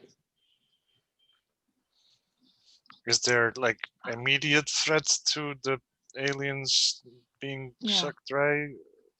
They're sucking them dry right now. It's like they take blood out of your body. It's not like they're dying in the next 5 minutes, but I wouldn't leave them here. No, but just to know how urgent we need to get to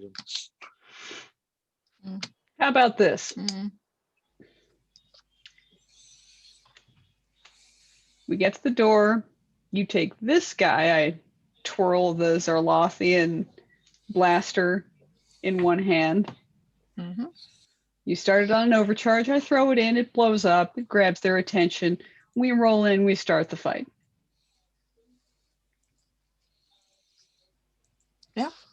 That works. Seems like a good idea. All right, we're here to throw down. Mhm. Let's do it. Okay. So the three of I you hate this. charge into the command center. You see the as described. Yes. Sorry. Before we do this, I will do a mirror thing on my phone, like a virtual encapsulated surroundings, the wrong word, but like a little cage that has the computerized smartphone in it, like a partition. Okay. And then I will connect the partition to the MojoNet to send a text to Raphael and Goldie, because I'm not too optimistic about our chances here. Is it one of those text messages that starts off "in case we're dead"? In case this goes wrong, we're here. Who else is here? What the situation is? That we're going in now, and if we don't, they don't hear back from us in a few hours, then they might go and try to rescue us, or maybe bury us. Who knows? I'll stop at rescue us though. I mean, don't you want to be rescued by Captain Peacock? That was always my Greatest dream. Yeah, it was always my greatest nightmare, actually. But yeah, I had this weird. No, I'm not telling you about my weird nightmare now.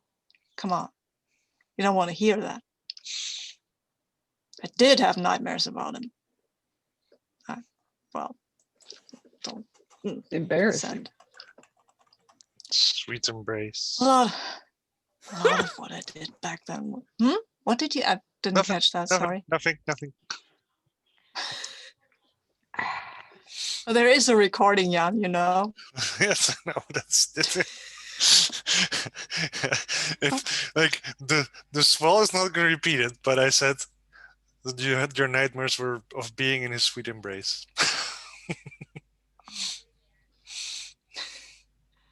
Then no.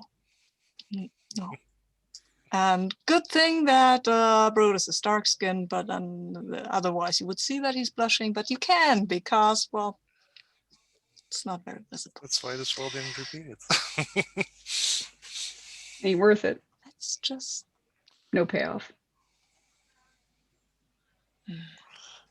Nice. So after you've secured the phone, the three of you head into the control center. Immediately, the three who are waiting for you, like there are little pop-up turrets and lasers that start firing past them towards you guys. Knuckles, he sneers and comes running forward towards you, Dog, because he just, yeah. If only I could solve one problem with another problem. Oh, wait.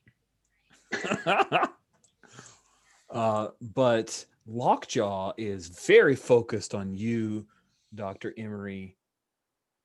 And I think Lockjaw has got to say like some kind of, like, has to have a moment of dialogue before any fighting happens.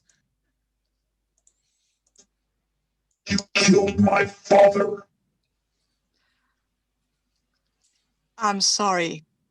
I don't hear as well as I used to. Your speech modifier, maybe modify that a little. What did you say? He reaches up and tweaks a little bit. You killed my father! And then he lashes out and throws those two metal balls that start moving around. They do not go straight. Like, they seem to be moving like they have a mind of their own.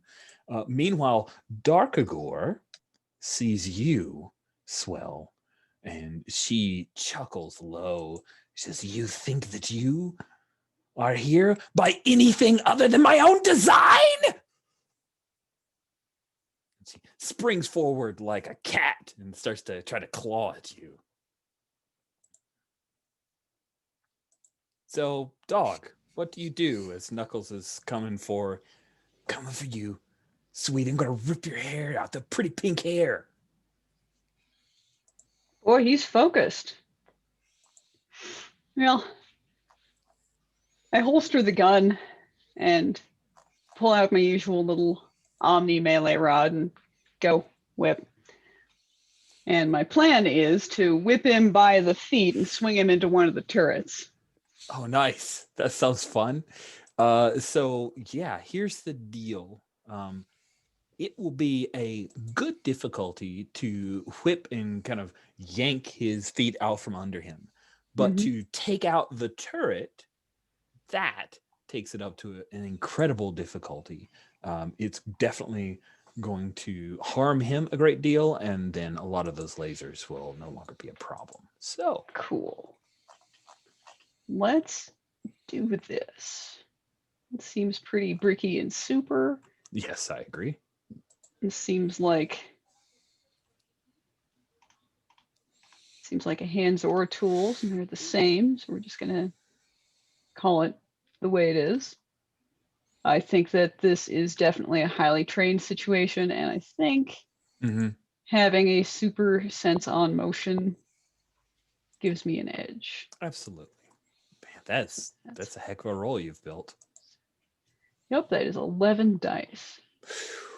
11 dice. I'm just gonna sit on that.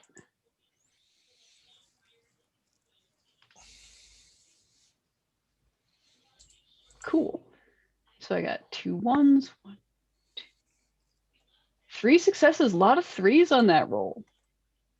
Those did not help. Well, I lose a spark. No, you don't. You've got defense. Just 1.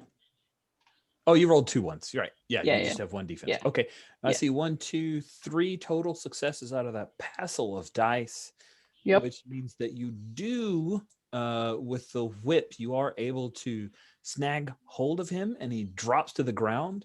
But then with that failure, like what he does, he grabs the whip and he starts trying to pull end over end. He's trying to pull you towards him. And he is stronger than he was the last time you faced him.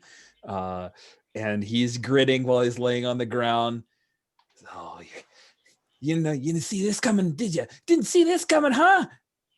Yeah. I'm gonna tame this dog.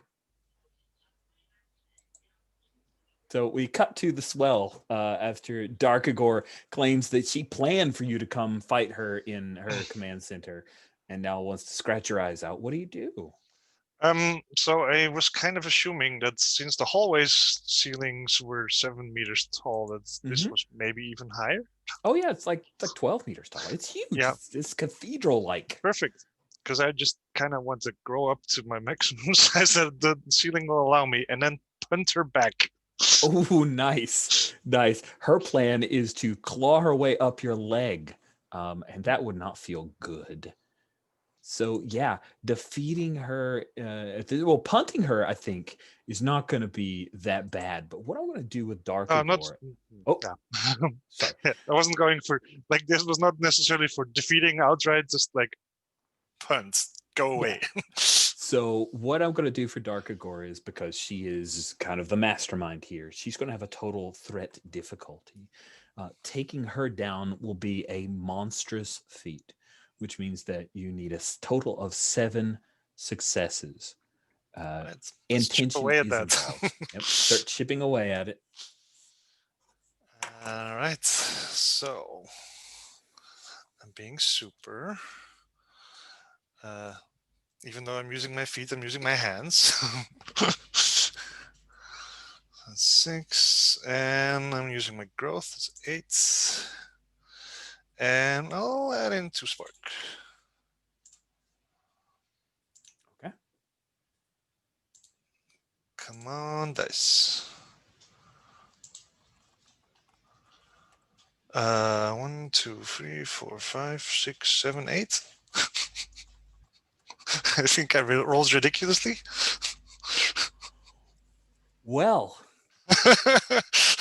this punt went much better than you anticipated. I think you punted her like into something. Yeah, I was guessing there was like a big pillar-like machine in the middle. That's Yeah. I'm guessing she sort of goes into it and through it, and then Yeah, against. and I think gets like electrocuted and zapped with stuff and screams about what a world, and yeah, that Oh was God. a little Yes. anticlimactic, but also kind of awesome that you just literally drop kicked I Dark didn't expect Igor. it. Yeah, lands in something that causes a lot of special effects to happen. Yes, thank you. That is perfect. That is exactly what happens. Maybe she will come back at some point with even more makeup because she's been burned and scalded, and maybe she's going to go the Joker route. We don't know, but right now she is wholly defeated by that one kick. Awesome. Sweet. I didn't mean for that to happen. With the dice. Yeah. Dice loves you. It happens. Sweet. Dr. Emery. These two metallic orbs, which are, about yay big, they are flying towards you. One of them actually hits you in the chest, and it hurts. It's not like bullet hurt. It's more like donkey kick hurt. And the other one, it just misses your head and then rolls around like it can home. What is it that you do? As you see Lockjaw standing back and kind of with his hands gesturing at you, but maybe he's using it to control the bolts. I'm not sure. What do you do? Probably he is. So what I'm going to do is there is a lot of electricity in this room, right? Oh, and yeah. I won't shoot the electricity at him, but there are structures. There are pipes above him, I imagine, and other things that are above him, like the ceiling, like Mhm. anything. I will drop that on him. I will just rip it loose with electricity and lightning. And I have my device, my gadget that controls this electricity, and I will use that now, because right now I don't have the breath to go with a lot of finesse, but I still will do it in a more strategic way than just hitting him with the electricity. That is probably not a good idea.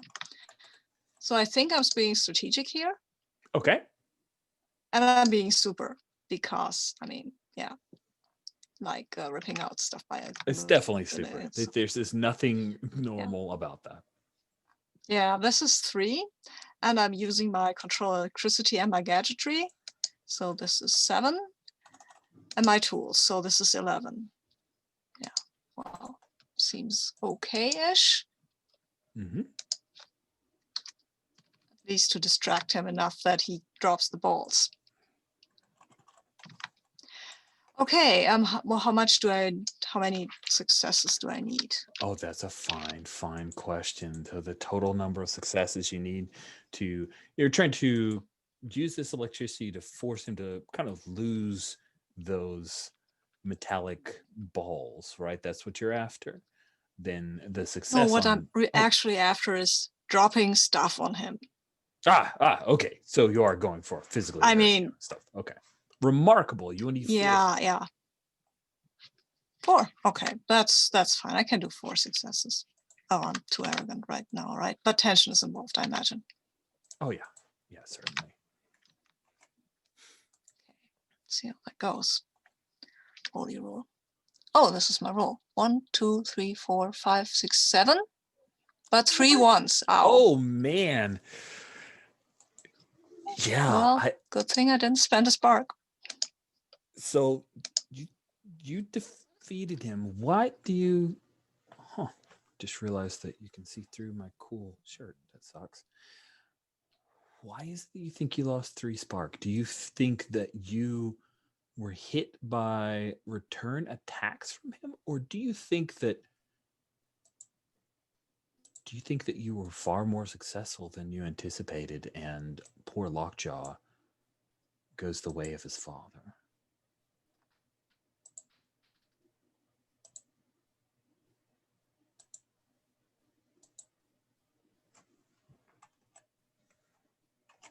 That's true.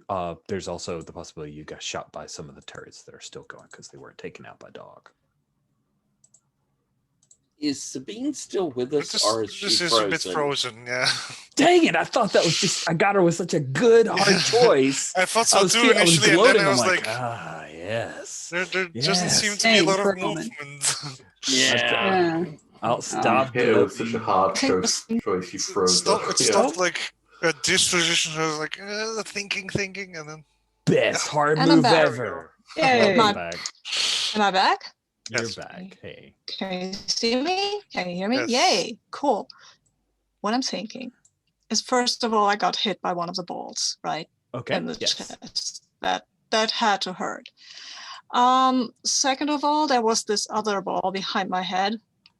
And I think when I dropped the ceiling on this lockjaw guy, first of all, I thought that I probably killed him, because that ceiling wasn't all that stable to start with. And when, the whole, I think there was a cable conduit above him, right? And I just blew that up, and then the whole ceiling, not the whole ceiling, but part of the ceiling came down with it, and dropped on him, which was not nice.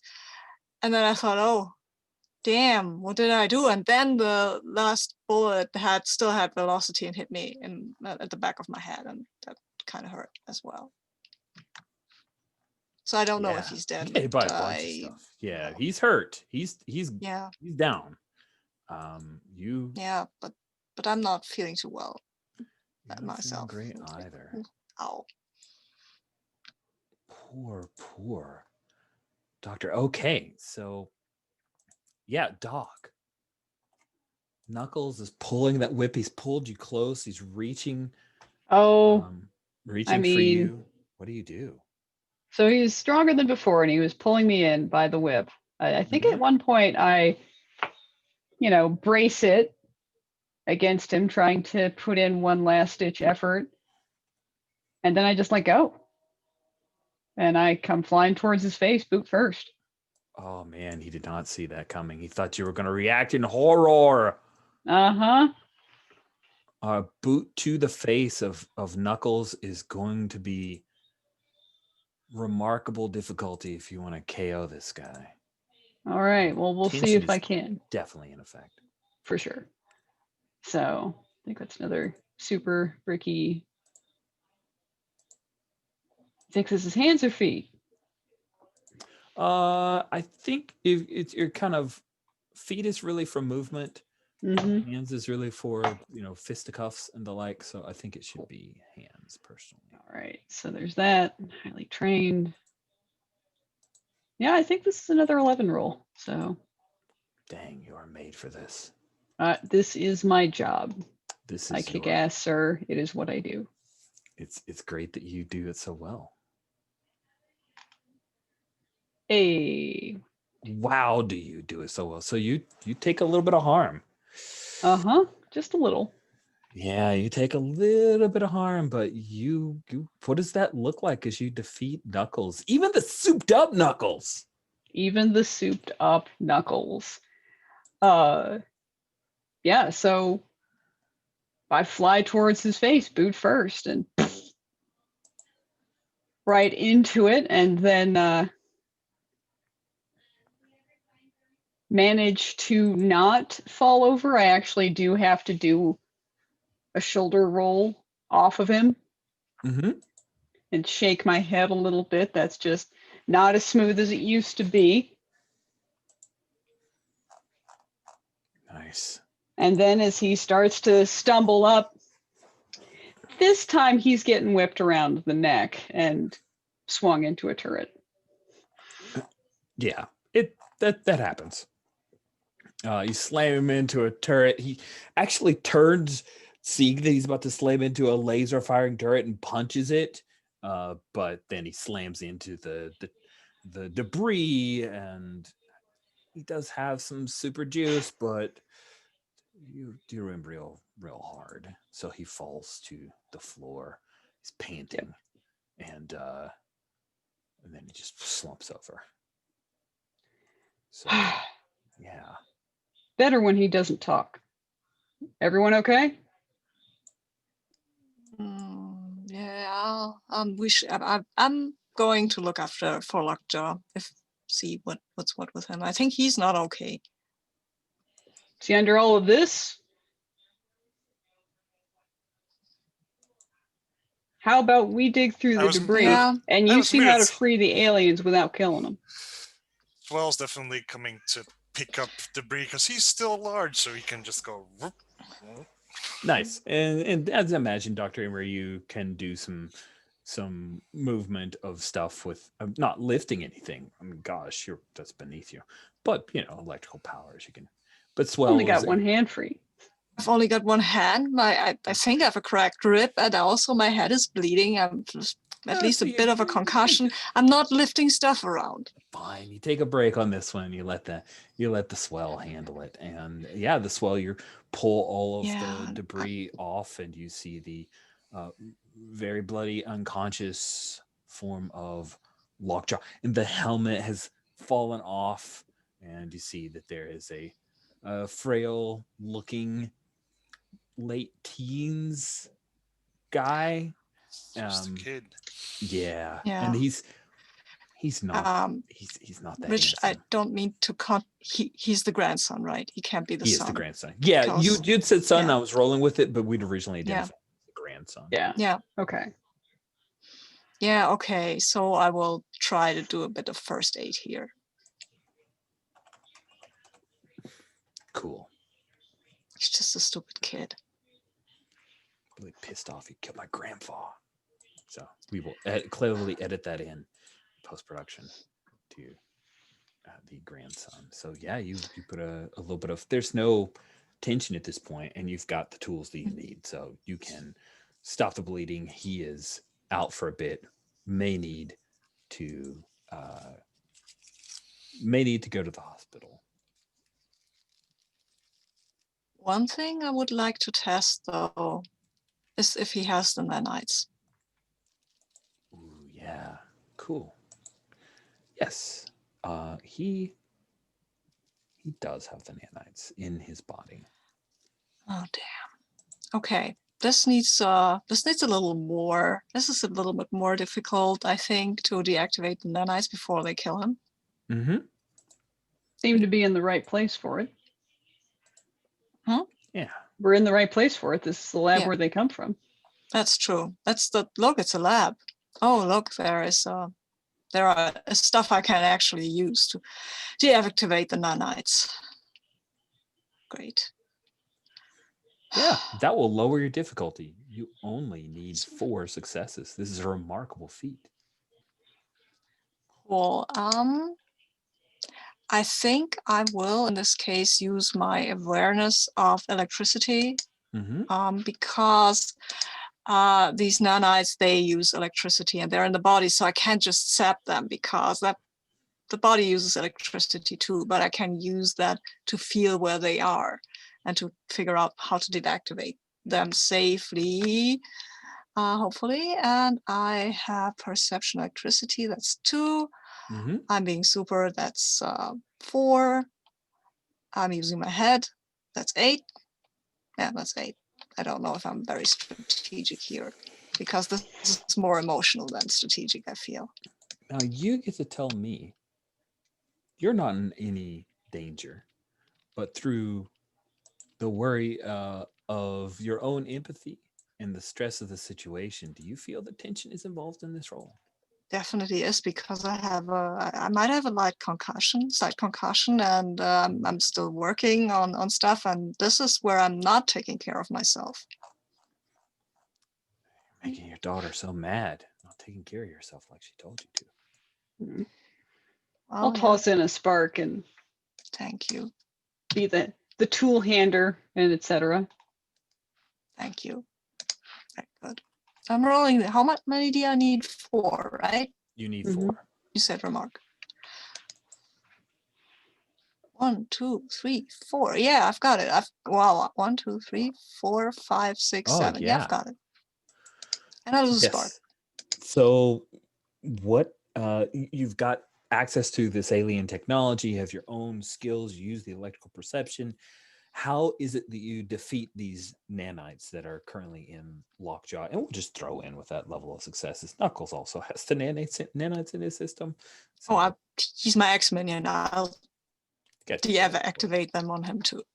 Okay. So Yeah. you just deactivate I mean, I them so they're imagine still inside them, but you deactivate them so that they don't burn up their systems. Is that what you that's do? basically, yeah. And I think I'm using some kind of sonic thing because just to trigger some, I mean, they have some sort of deactivation mechanism in there, and I've seen that before. So I kind of rigged together some sonic or it's sonic what I'm trying to do, sonic energy to get them out. I wish that Goalie was here, because Goalie can create radiation, and this would have been a lot easier.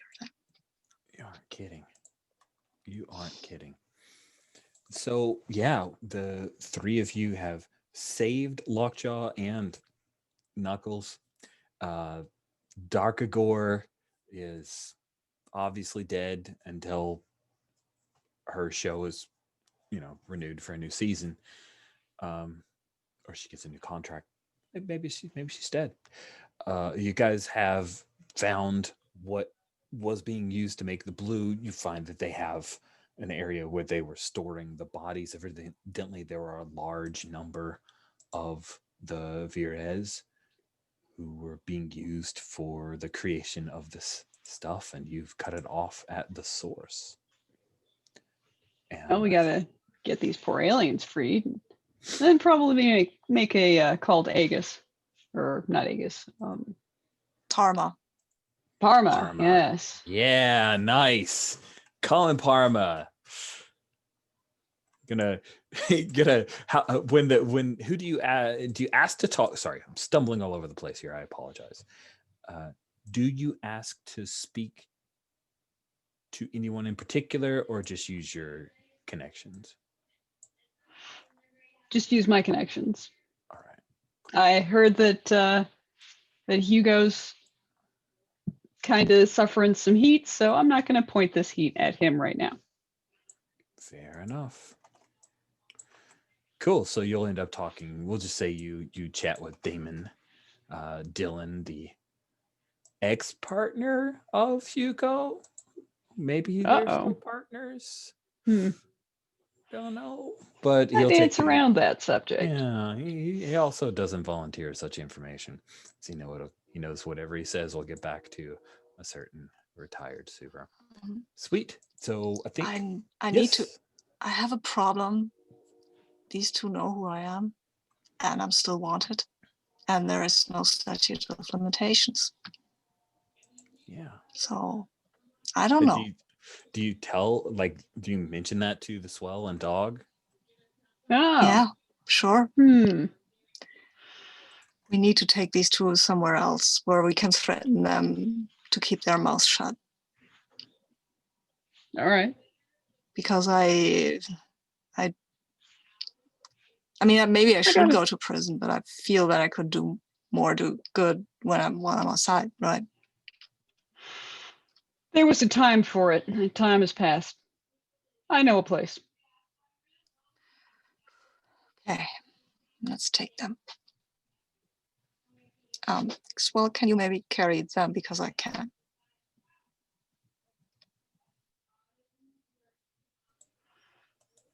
Cool. Yeah, that's not something you guys have to fret about moving bad guys from one spot to another spot while Parma arrives. You're good. I think this might be where we will bring our issue to a close. Maybe the last thing we see is we cut back to Bedlam and we see Raphael. Were you, by the way, was Raphael driving, or was it Goldfinch that was driving? Raphael.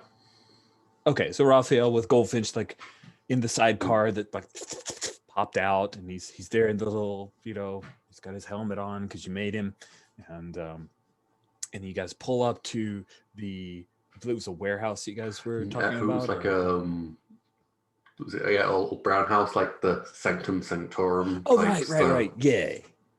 Cool. Totally. Yeah. You pull up to the brown house and you see, you pull up to it and the two of you stand there for a bit, and then boom, this huge explosion. All the glass comes spraying out of the windows, and they shatter down like rain over the two of you. And Goldfinch kind of ducks down, and yeah, that is where we will leave this issue. I think as this happens and we have the panel ending, Barty looks over at Rafe and says, I think we might have been too slow.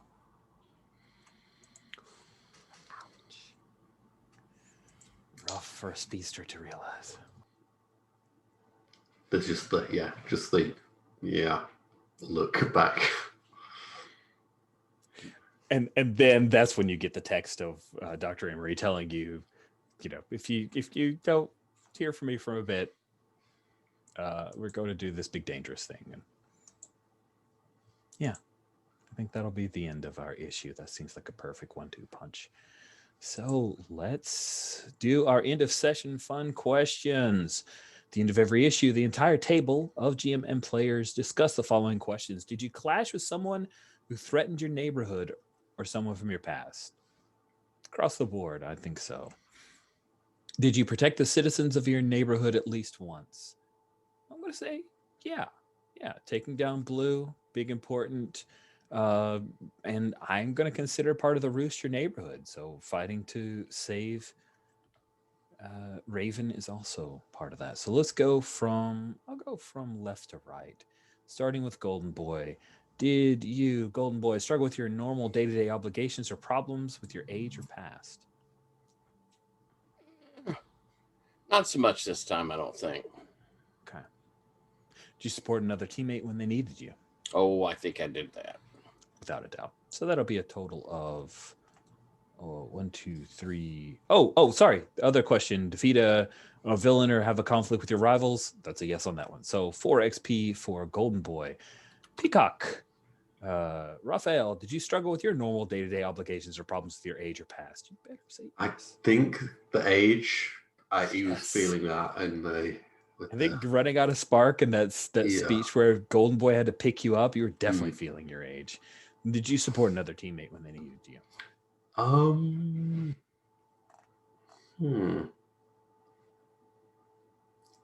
I think I at least kicked over some spark at one point. I think so too. And I think you definitely were working together, if nothing else. So, Dog, did you struggle with your normal day-to-day obligations? Do I have another? Isn't there a third? There's 2. There's 2 of the individuals and 3 of the group. Yeah. So then you got a total of 5, Peacock. So, Dog, did you struggle with your normal day-to-day obligations or problems with your age or past? I don't think so. Yeah, you kind of just kicked ass and you took some names. Did you support another teammate with the needs? You absolutely. You threw spark over like crazy. So 4 XP. Gosh, I hope those XP are burning a hole in your pocket, Jen. Look at all those XP. This game's too easy now. I don't gotta change, Dog. She's perfect the way she is. I just realized. I think I was adding XP to Dog just all at this time. I think Dog was at 12. I think she was at 12. Yeah, so you should be at 15, Peacock. Yes. And Dog, you should be at 4 plus 12, 16. So there you go. Cyclist, did you struggle with your normal day-to-day obligations or problems? I think the arm. Like you're still dealing with that. Yeah. Well. Problems with your past, dealing with Lockjaw and also an ex-minion of yours. Cool. Did you support another teammate when they needed you? Well, I tried to support Swell when we were in the basement. I agree. Awesome. So that will be 4, 5. So 5 for you. Swell, did you struggle with your normal day-to-day obligations or problems with your age or past? Nope. Okay, we gotta work on that. I need to work on that. Did you support another teammate when they needed you? Yes, you did that. So 4 XP. Cool. Let's go around the horn and do some stars and wishes. We start with wishes so that we can end with stars. Who'd like to go first for handing out wishes?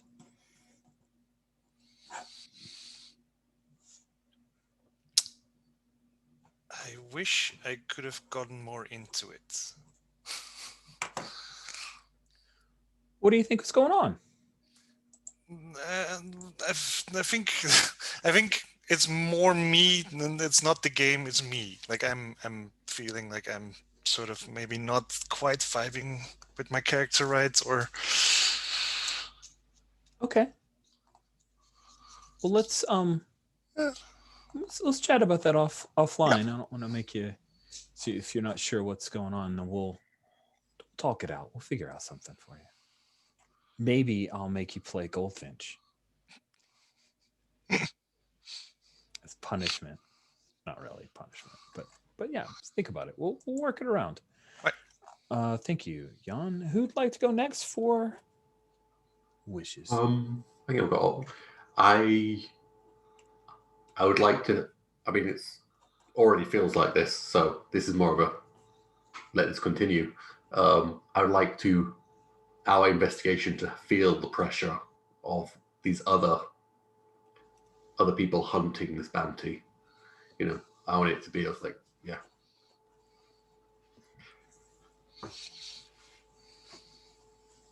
I want there to be a bit of chaos / pressure from. Yep. Yeah. Yep. I'm very Other happy hunters. to dial that up.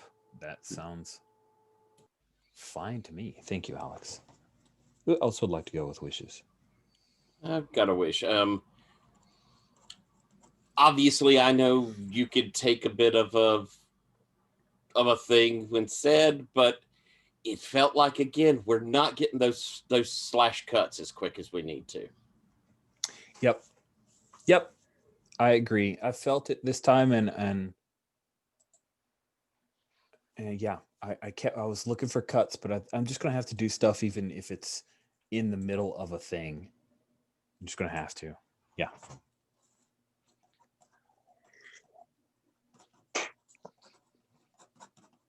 That said, one of the two main plots is now finished, so my hope is to actually do more group stuff to alleviate my poor cross-cutting over the last fortnight. But thank you for that, Tyler. I need that reminder, and I appreciate honest feedback. So, Jen or Sabine? Well, I would wish for all of us to mix up again. Yep. And I would wish that I could go on a kind of separate thing, even for a little while with Raphael. Just, just so we can have a little ex-nemesis time.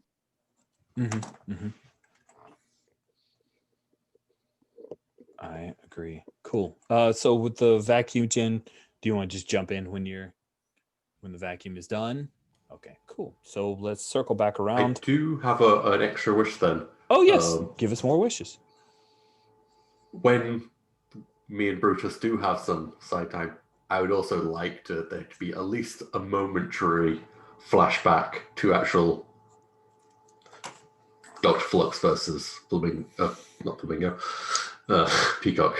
Oh, I've been waiting for so long to go. We definitely got to make that happen. That sounds wonderful. Yeah, I do want more flashback scenes. That's my wish for this session. Cool. Oh, I have another wish that I had before, but we haven't tapped into that. So origins stories a little, at least, or maybe mentions at least during the time we spent talking to each other. Yeah, I love those. It's a good bit. Cool. Jen, you went last with wishes. You get to go first with stars. Well, if you're okay with vacuum noise, here we go. I actually don't hear it right now. Good. Then Zoom's doing its job. Let's see. I mean, I loved the Roost family drama. Goldfinch being like, "Grandpa," on the radio was just great. Yep. I loved Brutus's commitment to his new ethical life, going in and rescuing Lockjaw. That was cool. Love to see it. There was some good drama and some good action this session, and I thought that we got a lot of good character play out of that from everybody. Good. Thanks, Jen. Sabine. Muted.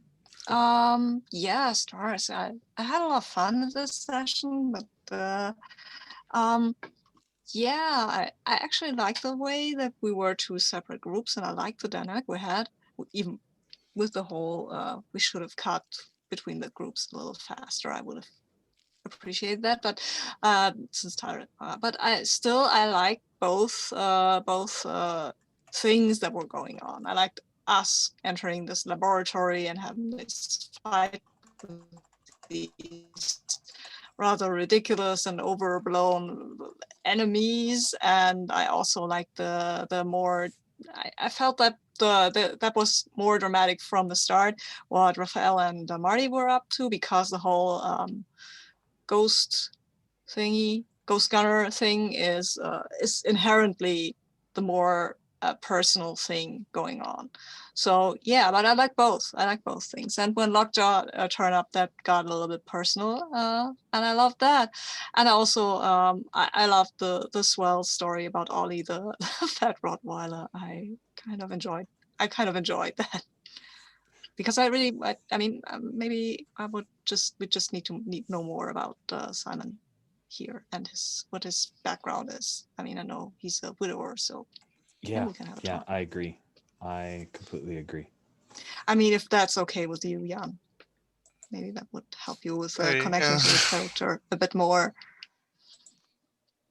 We'll see. And yeah,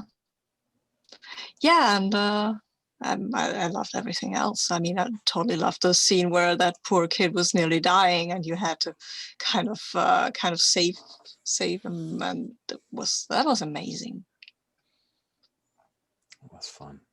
So, thank you, Sabine. Tyler. oh, and I forgot that I love Dog cutting loose and being strategic when she had to. That was but because Brutus was a little bit bored and his arm was achy, so he was like, oh, let's just hit something, and she was, no, let's do this in an intelligent way.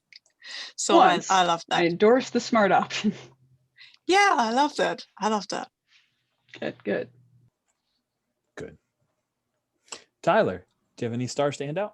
Oh God, I thought this session was phenomenal. I thought that there was so much interesting going on. At the top, I really liked the bringing together folks and investigating to go down and find the elevator. The whole elevator business was fun. I loved the bar, getting back to it, and the moment where we dealt with Raven. I thought that was nice. Those were nice starter bits. It really got us into going. And then the action scene, seeing the three of y'all down there just kicking ass. And it was just full on solid action. The one punt kill was phenomenal. There was all of those were one punt kills. The roller loved us tonight. It was very solid with us. But I thought that fight down there, it was interesting. We saw callback villains. That was cool. It's really neat.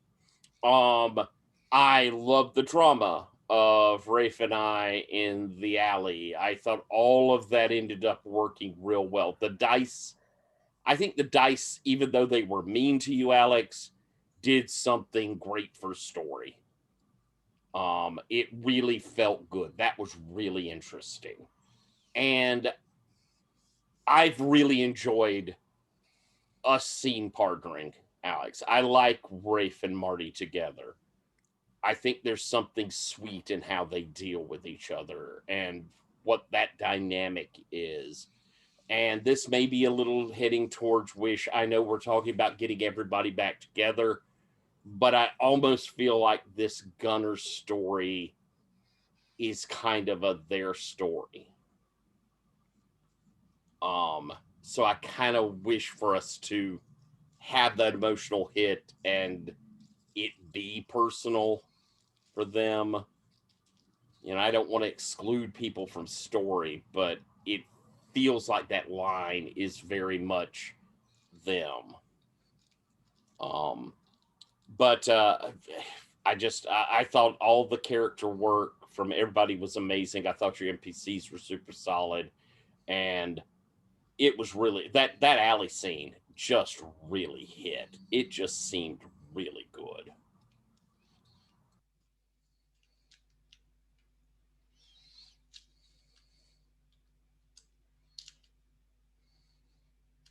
You were muted, my love. Alex. Sorry. Alex, did you have any star standout?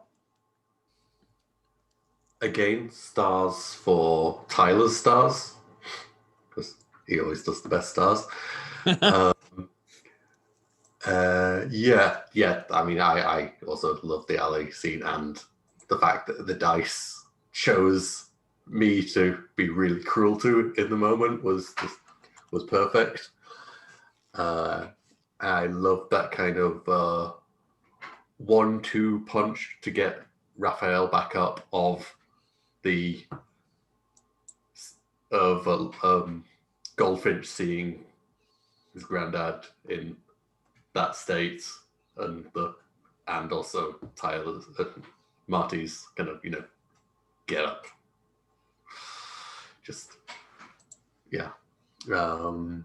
I loved all the kind of the banter and the action down beneath the mall. I also ditto I just love because I imagine the swell's kick wasn't even like him like winding it up. It was just like, shoot kind of kick, but the foot was the size of a car, so it just went yeah. Just, not quite taking his weight and strength into account. That's so crazy. Yeah, and also the fact that Knuckles didn't get a chance to talk too much. Dog did not allow that. Nope. Shut that. Which everyone should just, throw Knuckles into a turret when he's about to open his mouth. Yeah. The turret is a better conversation partner. Yeah. And I like Brutus's his consciousness that's that kind of just that he feels that he doesn't want to bring more pain than he has to, and regrets. Yeah. Nice. Jan, did you have any stars? Yep. I specifically wanted to give a big star for Outlaw Iron. I loved that character. I loved the way I loved his voice. I loved his speech. I loved the fight with him. Golden Boy was very visceral in that one. It was also very cool that Raven got injured, so that was, everything there was like that was great. And I really loved the conversations between Dog, Brutus, and the Swell. Like first just talking about pets, but then also the elevator conversation, because it was an elevator. We needed to have a conversation. Yes. All the Mass Effect stuff in chat while those conversations are happening made me very happy. I mean, as soon as you said well, you're in an elevator, then it was like, well, let's have a chat. Yes. So that was great. That was so good. Awesome. Thank you, Jan. All right. Well, here we are hurtling towards a finale of our volume of Hit the Mall. Defend the shops. Got to literally hit the mall today. I'm very happy that I got that one to go. Sweet. So thank you all so much for playing, and I look forward to playing with you next week. I'll bring this recording to an end.